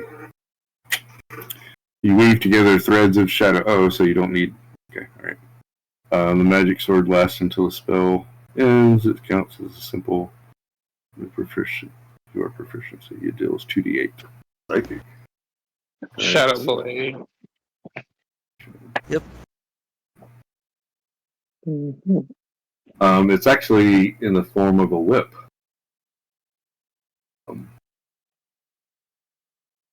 Ooh. Interesting.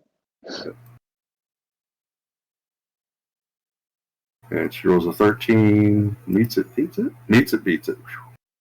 Alright, cool. That's good.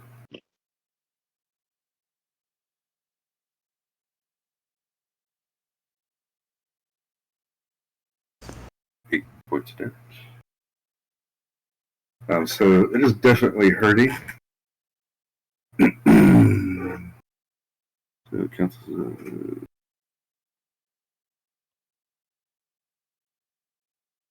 Okay, right. Higher levels. All right.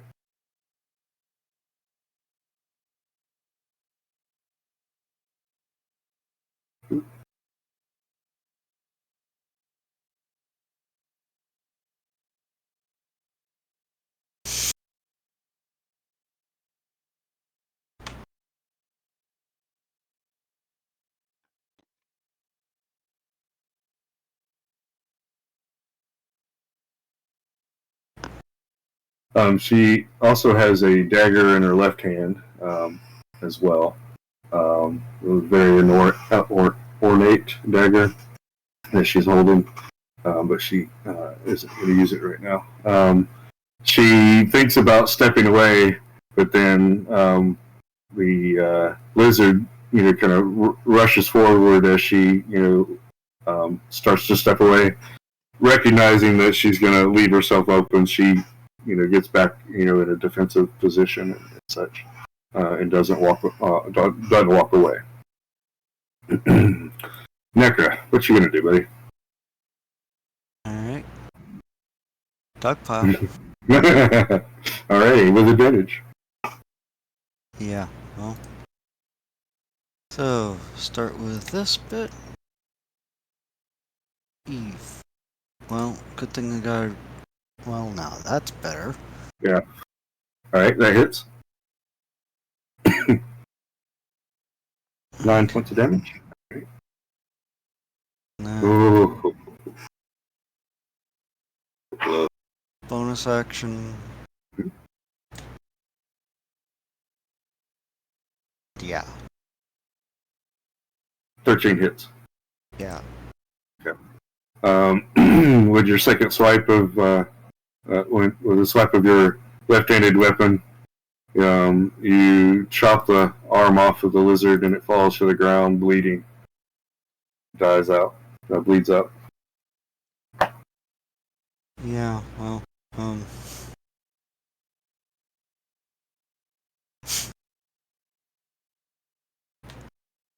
okay. Unless you would rather have done something different. Oops. No, I just didn't activate sneak attack, but that's fine. Oh, yeah, I guess if you wanted to activate sneak attack for their first one, then you could utilize. Yeah, how about you do that? That would have. Yeah, still would have been 2 damage, so. Yeah, you would have needed the second attack still. Sorry. Yeah. Right. That's fine. Did you have any movement left? Use your action, your bonus action, 20. and 5, 10, 15 feet. Yeah, so. No, I'm good. All right. So the kobolds, enraged that you brought down its lizard,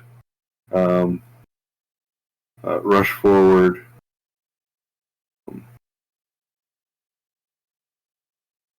Two of them are going to attack Sarah. Get off. And then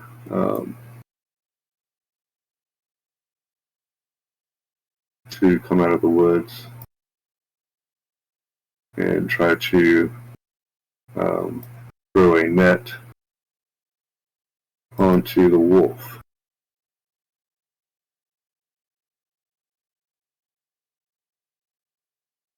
And try to snare it up in this net. So it's going to be fun for them. Two kobolds attacking Cerebella. 14 and a 15 plus. Sarah's AC. Oh, good lord. Oh, that's right. She's the daddy of somebody so special. So one of them misses and one hits.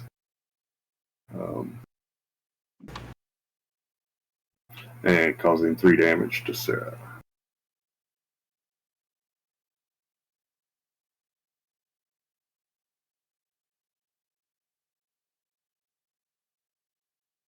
She has to roll a Constitution save. Concentration. Uh-oh. Oh, she drops the spell.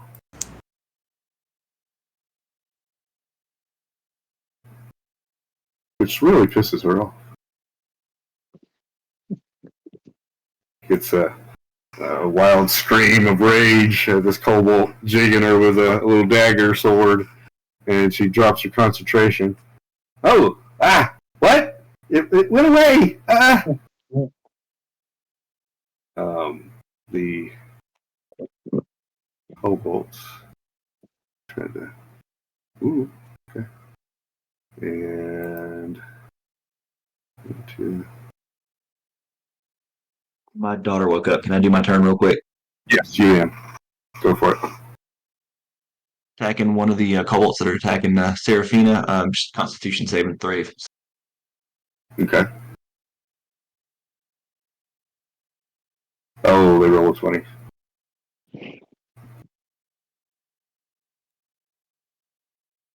Okay. Does anything happen? Or is no damage on a failed? Yeah, they pass the saving throw. Okay. He must have bounced. What did he use?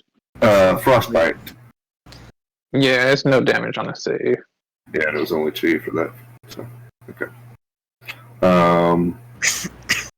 So those 2 kobolds try to ensnare the wolf, but he is able to get up underneath their net, and it goes wide. So they almost got him, but his athletics is better than theirs. All right, so Banthor did that, and Lizard is dead. So the wolf. Oh, the wolf being attacked by these 2 kobolds says, "How dare you!" And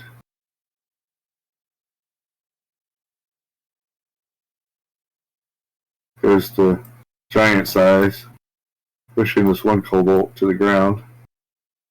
And they're going to try to figure out, well, they'll figure out if it's worth it or not. So, later on, he is. We'll do that. Okay. Kellum. So the wolf just got used his huge ability, his growth ability, shall I say. We can pass through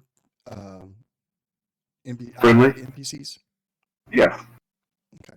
So I will move over and then diagonally through Sarah to get adjacent to both those kobolds there. All right.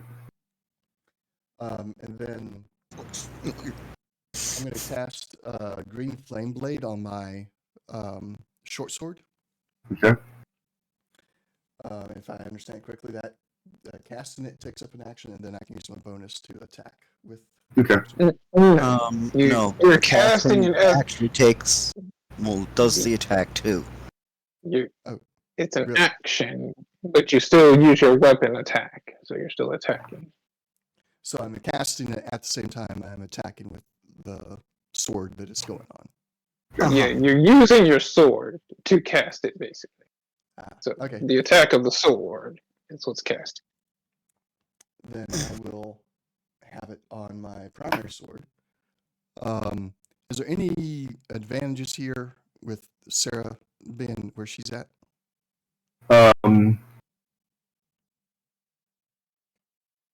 So you can move and strike. So if you are here, you get advantage.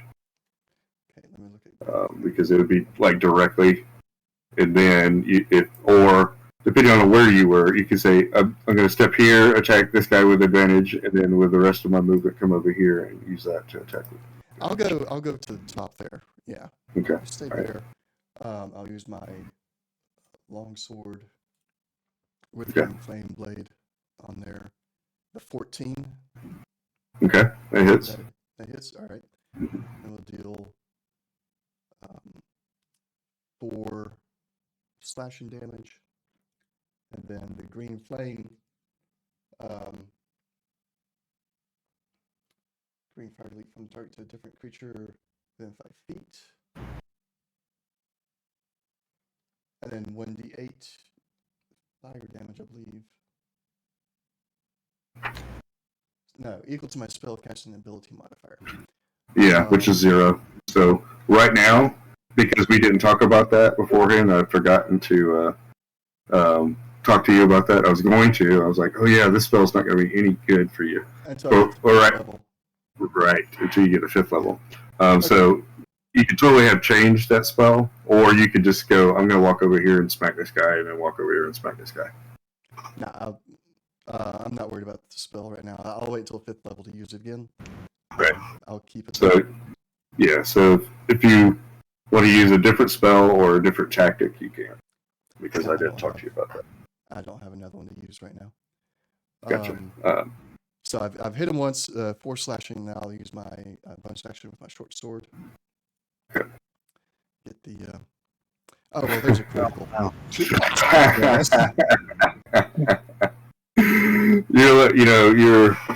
You hit him once, and then you just use the other one and just swap his head right off and such, and he goes flying. You're like, I couldn't have done that with the first one.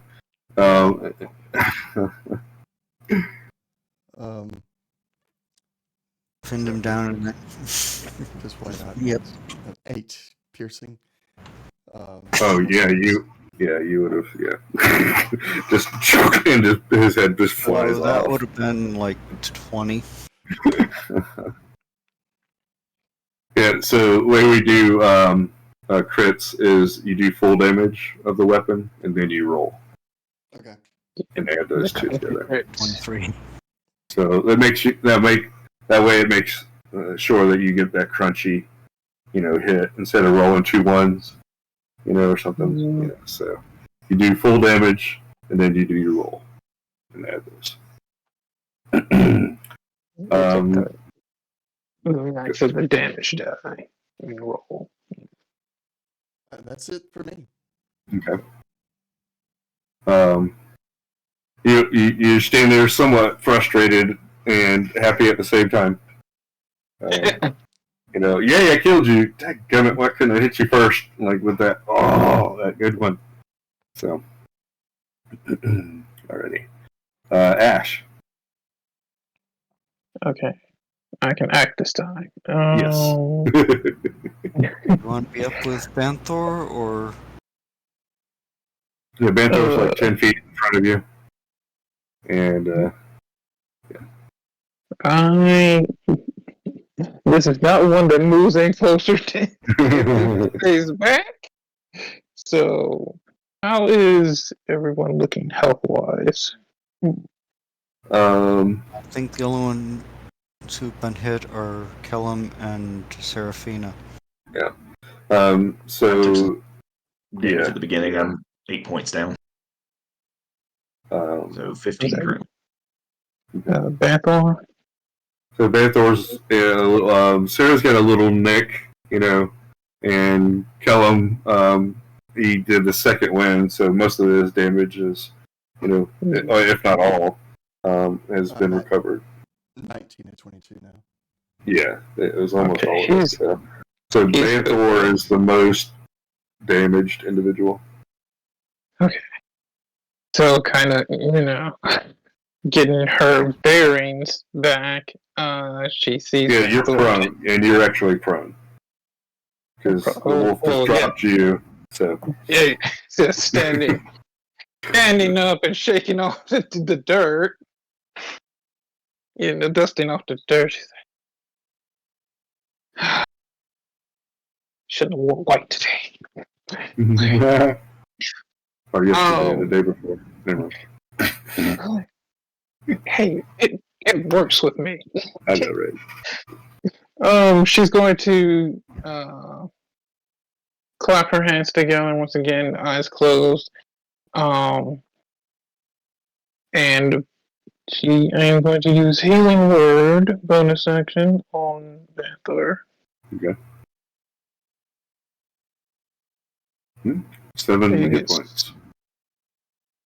So, hands clapped together in prayer, eyes closed. One eye opens. It's glowing a bright blue, and she says, "I got your back, Banthor." And you feel this kind of healing light radiate around you. For my action, I will Sacred Flame one of these. Okay. There's one Cobalt next to Sarah, and then one at Kellum, and one at the Wolf.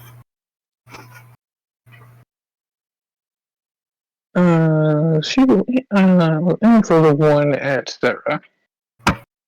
Okay. So we need a dex save. All right. Of 13.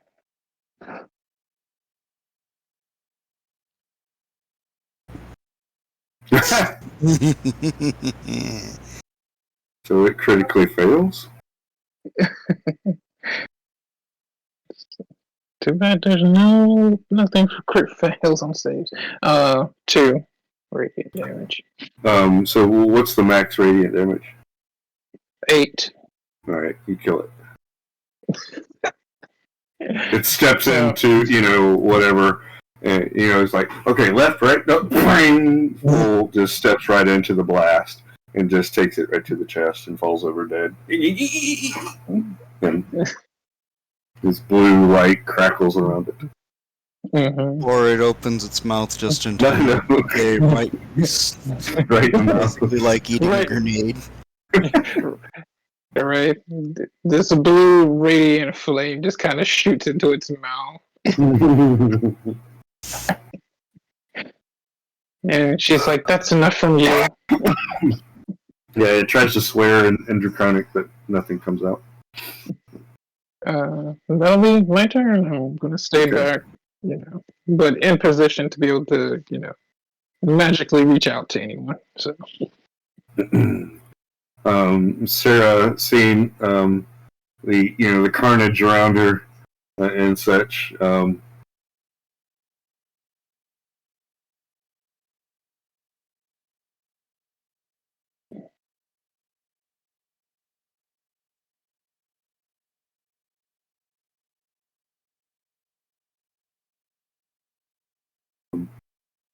looks at the Cobalt in front of Kellum, since it's closest, and just yells at it, and you just see this kind of wave of, sonic wave kind of pass through and around Kellum and hit the Cobalt. Make a wisdom saving throw of 8 and fails, and takes 3d6 psychic damage of 15. So the head of this kobold just boom, pops, and there's no head left, and there's nowhere. It just turned into mush, and the kobold spits out blood from its neck hole, and falls to the ground. And Sarah stands up straighter and has a twinkle in her eye, like, "Oh, I did that." Necro. Alright. One kobold left. He's laying on the ground. Yeah, so... Does the prone condition give advantage defensively? From ranged, I believe. Right. Okay. Right. But if you walk up on it, you have advantage. Get advantage, yeah. Good. Alright.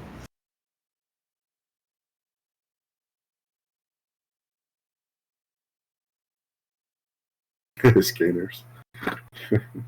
10 misses. 8 misses. Yeah. So that's your left hand. Or your right hand, excuse me. 23, that's going to hit. You fish for the crit. Might as well. No. Alright, with the 23 you hit. So you get the sneak attack as well.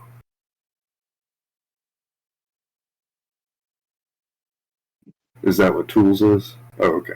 Alright. So you got, is it 3 slashing and then 5 for the sneak attack? Double check myself. Damn it. Here. The sneak attack is enough to kill it, so. Yeah. So you walk up to it.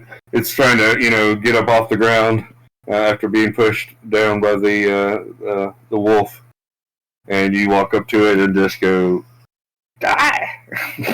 What do you do? Well, yeah. Just Is it first slashing? one, kind of pin the throat, and then the other one turn just so, and right through the heart. Okay. Necro goes over there and jabs in the heart, and it twitches for a moment and dies. You all survey the battlefield, and you don't hear any other movement or calling or anything like that. Actually, up in the tree that the lizard was shaking, you hear a little rustling, and you see a pseudo dragon jump down and run over to Sarah and start to coo and call out to her and stuff. And she looks with bright eyes and she, "Oh, I'm gonna call you. I don't know. Ooh, you've got a little pointy tail. I'm gonna call you Sticky." And the pseudo dragon kind of looks up at her like, "Sticky? Really?" And just shakes his head and blah, blah. And she hears, she kind of puts her hand over her head. She goes, "Oh, you can talk to me. You don't like that name, do you? Okay, well, come up with something better, Sticky." And he, blah, blah. It keeps doing every time she says Sticky.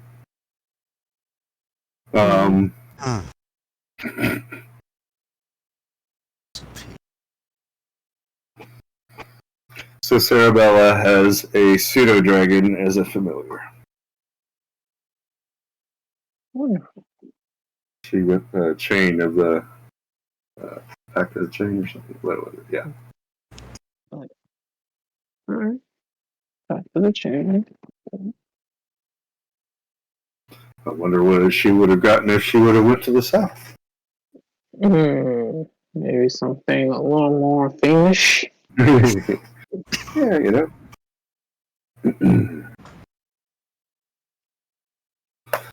this particular pseudo dragon has like fairy wings, kind of like pixie wings and such, and is opalescent rainbow colored. It's a small creature, and has basically like a little stinger on its tail, and very articulate hands, and looks around the group with wonder and intelligence in its eyes. You can see that it has great intelligence. It seems to be has a pleasant look on its face and its eyes. If we were doing a Japanese animation, it has nice round eyes and such. So you can consider this to be like not a sly animal, a happy-go-lucky kind of creature, who maybe tries to tend to do the right thing.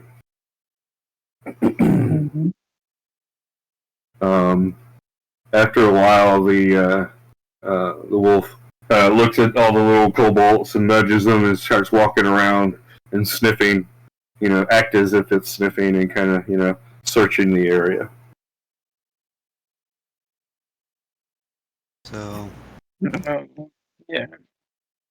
Luke Uh, and yeah, I think we need to check them, but Ash will go over to Banthor and make sure he's okay.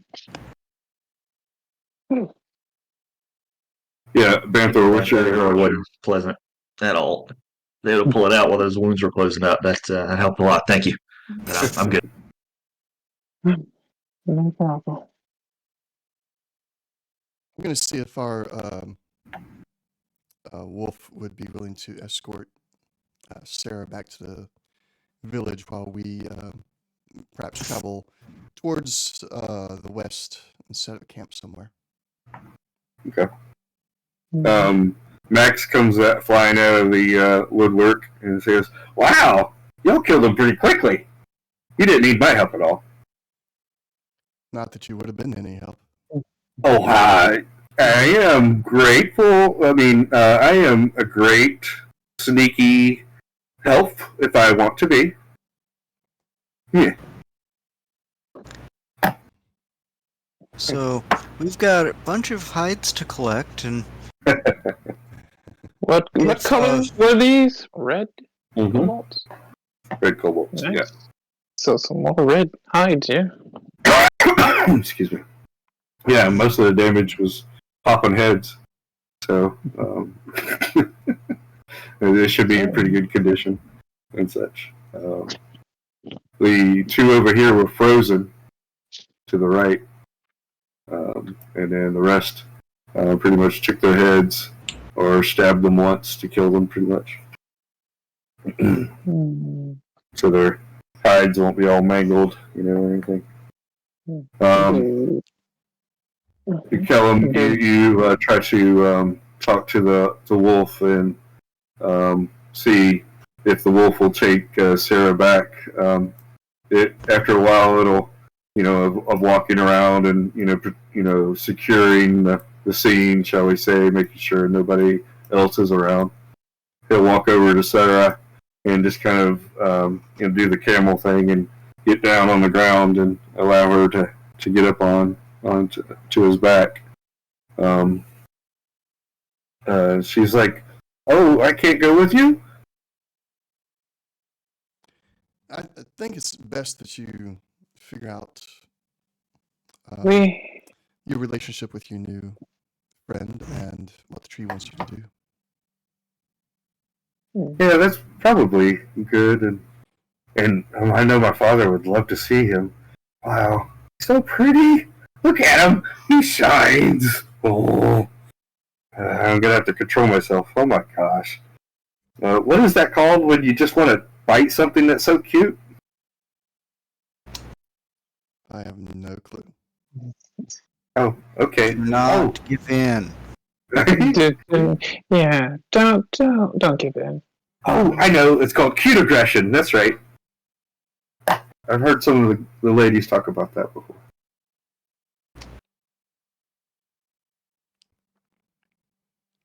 I would like to check that beast for any kind of alchemical ingredients. Oh, Yeah, so it has an active poison. It also is good for illusion spells, and things like that. You could probably learn more from it about illusions than utilizing its body, but it could be utilized. It is a dragon type, so there's that too. Necra more looks to you instead of a pseudo dragon. It looks kind of like a cross between a pseudo dragon and a fairy dragon. Oh, no, not the familiar. Not the familiar. He's looking at the Yeah, lizard. I'm not looking at the Riding familiar. lizard. That idea does not cross my mind. Okay, my apologies. The lizard, the riding lizard. My bad. The giant riding lizard, not the pseudo dragon. My bad. Yes. My bad. I knew that was somebody. Some Someone strange must have hit things me in the head happened and in the start thinking, forest. man. Yeah, the DM was forgot all about the riding lizard. My bad. The dude was like, Riding "Whoa, lizard you and fire breath.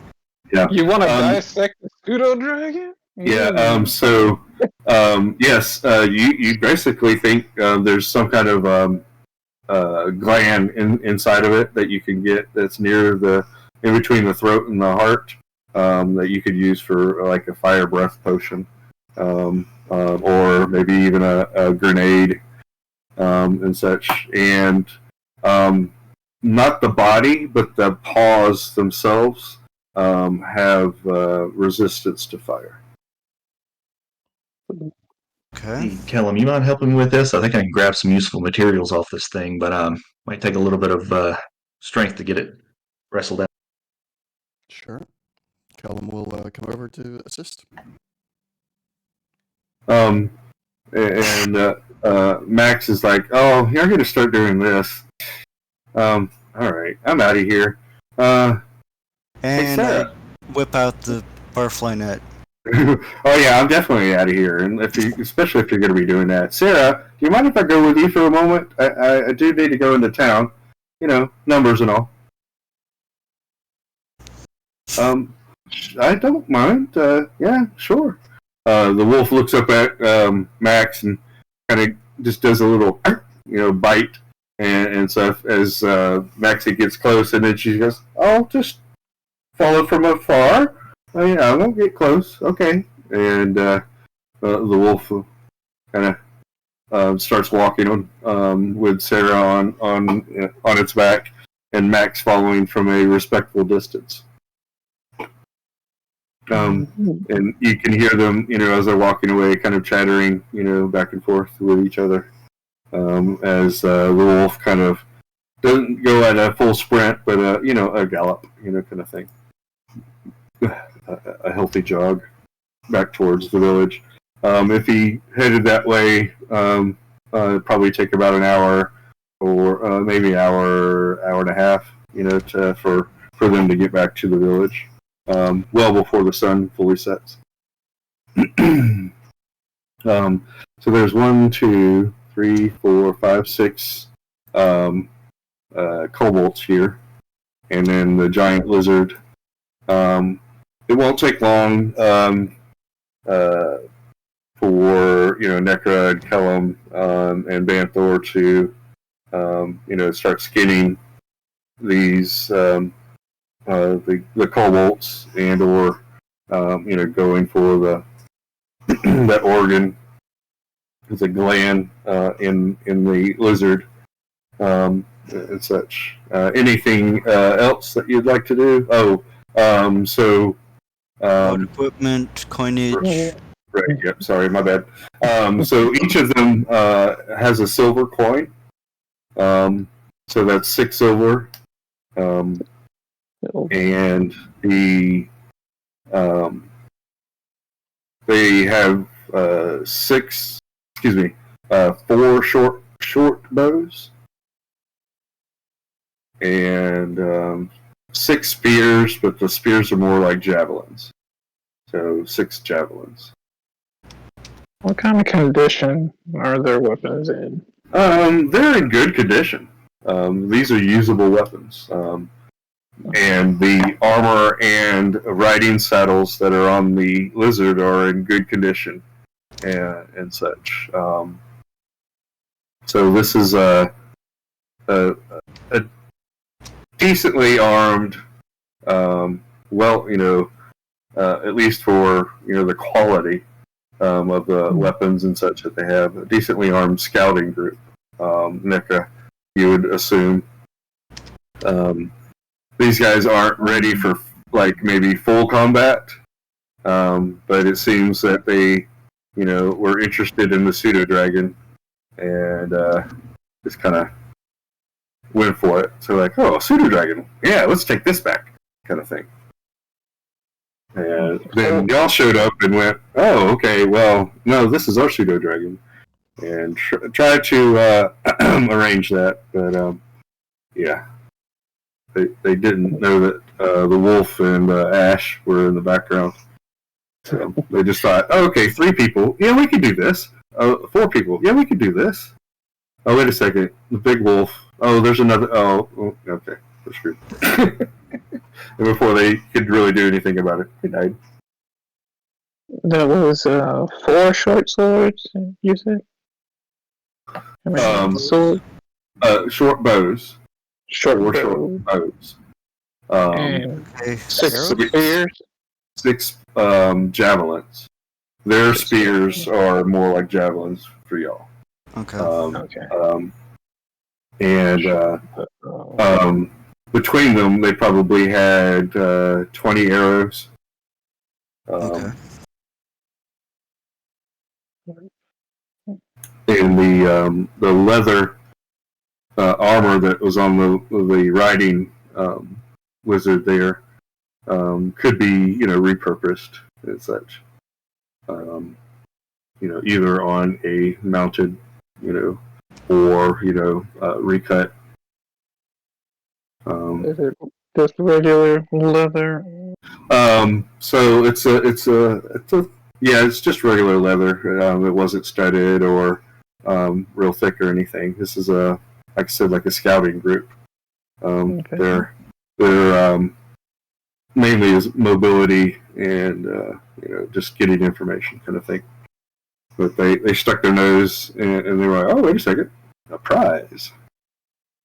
And they thought they could take the 3-4 of y'all because they didn't really think that Sarah really had anything going on. She was clueless, and stuff. So when she ran into the area here. So mainly they just thought, okay, Kellum, Banthor, and Necra, we could take those guys. Oh, wait a second. Oh, there's a big wolf. Oh, yeah. We did get a chance to run away, did we? No. So silver, weapons. They didn't have any armor. Anything they wore anyhow is just going to be small and kind of pathetic anyhow. You could use probably could use like the riding equipment to outfit, for one, like tackle and I forgot what the other word, but use that kind of equipment that you use for some mounted, like a horse or something like that, a tackle. The bridle? Right, yeah, bridle and tackle. Things like that. Okay. 16 pieces, 6 javelins.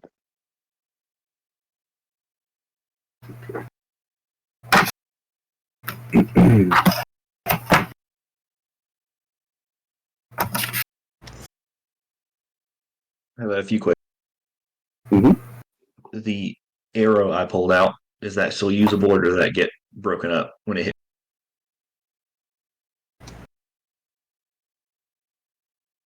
Yeah, it got broke. And I hate to be this guy, but No. frozen kobolds, are those skins usable? Yes, those skins are usable. They didn't, they took a good bit of damage. and such, but not just the outside of them. Froze them. So you got a couple popsicles there. May need to wait till they thaw out really to skin them and such. But so if I can get a survival from whomever is trying to get the gland from the lizard. And so if I can assist somebody. Necker rolls a 25, so that's quite enough. Necker rolls a 25, and that's quite enough. Like the y'all go, Banthor, and you ask Kellum, hey, can you help me do this? And Necker was like, kind of just pushes Kellum, gently to the side, and he goes, you looking for this? Like really quick, it's just This is something that isn't in other lizards I've taken apart. So here, She just kind of does it very. It's like them two are kind of like scratching their head, like how do we get to it? And she just kind of and just hands it over. This is an odd organ. Is this what you're looking for? And then kind of glows a little. And I just hold my hand out. So, are we going to? let's quite a lot. to the southwest, huh? Well, when we're done collecting. Yes, I understand we're going west, but how are we transporting a lot of this stuff? Well, the hides itself aren't going to be that big. You're talking about all the weaponry and such. Kind of everything together. You could wait till Sarah leaves and say, hey, throw this. Take this and if you get a chance, throw it inside the tree or give it to somebody. Or can you drop this off at my place? Kellum, you have a place that's outside of the village, and I'm guessing probably Nekra as well. Mm-hmm. Fringe. Mm-hmm. So we could, backtrack, and you're like, oh, wait, before you leave, can you take and just like pile on all the weapons and stuff like that, because that's easy to gather that in a few moments and such. So. Mm-hmm. Okay, yeah. So gather there and just ask her to drop it at the tree. In the tree. Okay, all right. Okay, sure, no problem. When you were looking, you had 6 silver. I told you. You actually find 5 silver. 5 silver. Mm-hmm. So Maxie's already got her unfair share. Yeah, since you took the moment to gather the weapons and stuff, you only find 5. One of them didn't have a silver. Just try not to meta that.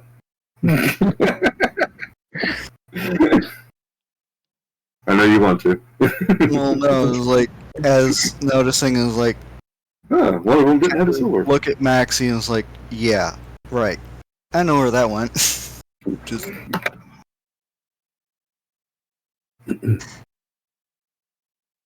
So, we've collected everything.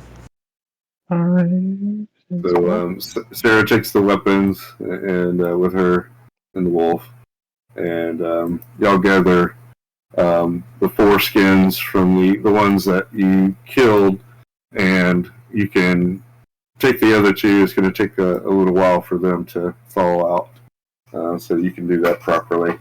And then you take the gland from the lizard and such. You say the paws were also useful? The paws are fire resistant. Yeah, we'll take those too. Okay. All right. So I get a general. Let's see. I get Kellum and Necra and Banthor to give me a survival roll. We'll do it kind of like a group, kind of, for the skins and such. It's a 7 for Kellum. So, okay. So that's a 19, a 19, and a 7. Oh, and a 3. Okay. I didn't know if you wanted to get your hands dirty, Ash, actually. So I kind of left you out of the loop because I just didn't think that you would want to. So I mean, she tries, but she's like, I can't do this right now. Well, that's yeah, fine. yeah. With the one, you start to do it and just like right here through the not penetrating. and she just drops it and walks over to her tree and starts kind of losing something. The water wine was too much for her or something. Okay, so that way she doesn't damage anything. She just like, okay, I tried, but no, or they and such. So with the 219s, that's what y'all kind of need, and stuff. You're able to stop Kellum from just damaging anything, and he's helpful, and he's able to get one of the kobolds done fairly well without damaging it, and Necra and Banthor, y'all take care of the other 3 quickly, and then go over and lop off the. Hold on. I think I missed something here. Are we skidding the kobolds? Yes. Yeah. Kellum would not partake. Okay, okay, all right. So that's the 7. You're like, nah, I'm good. Okay. Okay. I was about to be like, yeah. You pull, I'll cut. Okay, no, you don't want to. Yep. Okay. Yeah. I mean, kobolds they're sentient, right? They're people, yes. Yeah. And the only reason I even went with it is like, okay, they're handing us cobalt hides as part of the whatever. I'm like, okay, I know we kind of don't like the kobolds, but this is a little extra. But sure. Kellum won't say anything out loud, but he's actively avoiding anything that has to do with the kobold hides or anything like that. Okay. All right. So you just mainly concentrate on gathering up stuff and messing with the lizard. And go over and lop off the. Would you go over and lop off the feet? The forearm basically area of the lizard, knowing that the Banthor is like, oh, those are useful too. Yeah, the lizard, I got no problem. I'll gather the parts of it. Okay. All right. Okay. So you're able to get 3 of them. The 4th one, maybe Kellum started with that and just didn't strike well. So 3 out of the 4 paws you're able to get and such. These can be made into boots or gloves. Boots would be pretty good. Being able to walk on hot surfaces and things like that. Or maybe even manipulate something. The blacksmith might want a glove made out of it. So. All right, so you gather the 2 frozen ones. They're really small and they don't weigh much. Kellum, you could pick them up easily. And you start heading to the west to look for the manicore. Yep, 2 boots and an oven mitt. Let's see, 3 lizard paws. Yep. You call it fire lizard. Fire lizard. Yeah, sorry about that, Banthor. I was having you dissect the pseudo dragon. I wasn't. Yeah, sorry. No worries.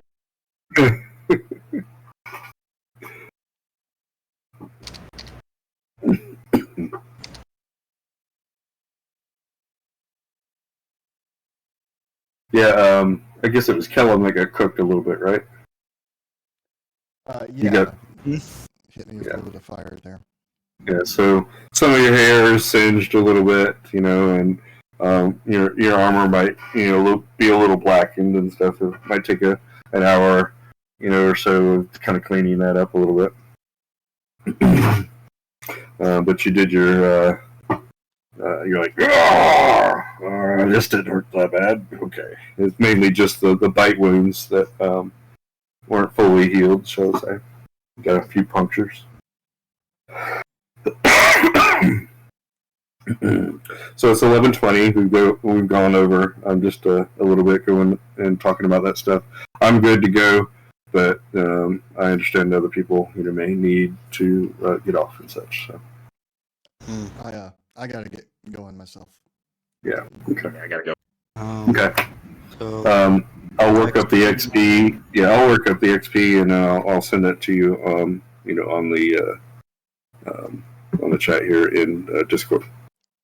All right. Are we back in 2 weeks, or are we waiting till January? Yeah, that's a good question. Let me look at that real quick. Today is the 3rd, so the next will be the 17th. I don't have a problem with the 17th. I'm also good for the 17th. Okay. All right. I'm good. I'm good. All right. All right. So we'll it's a good 90%, just in case it's Christmas. So good 90% that we'll meet up on the 17th then. All right. Okay.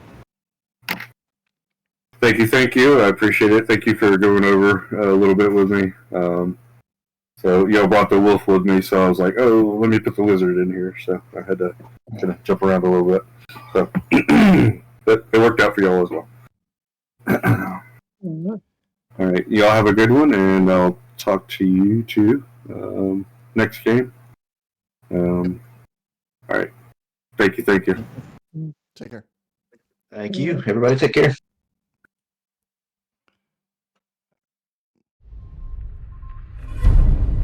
All right. Ignore Fallout styling here. I haven't updated that yet, but thanks for joining us today. We'll be back Saturday with the next Fallout campaign, and then in 2 weeks for the next D&D campaign.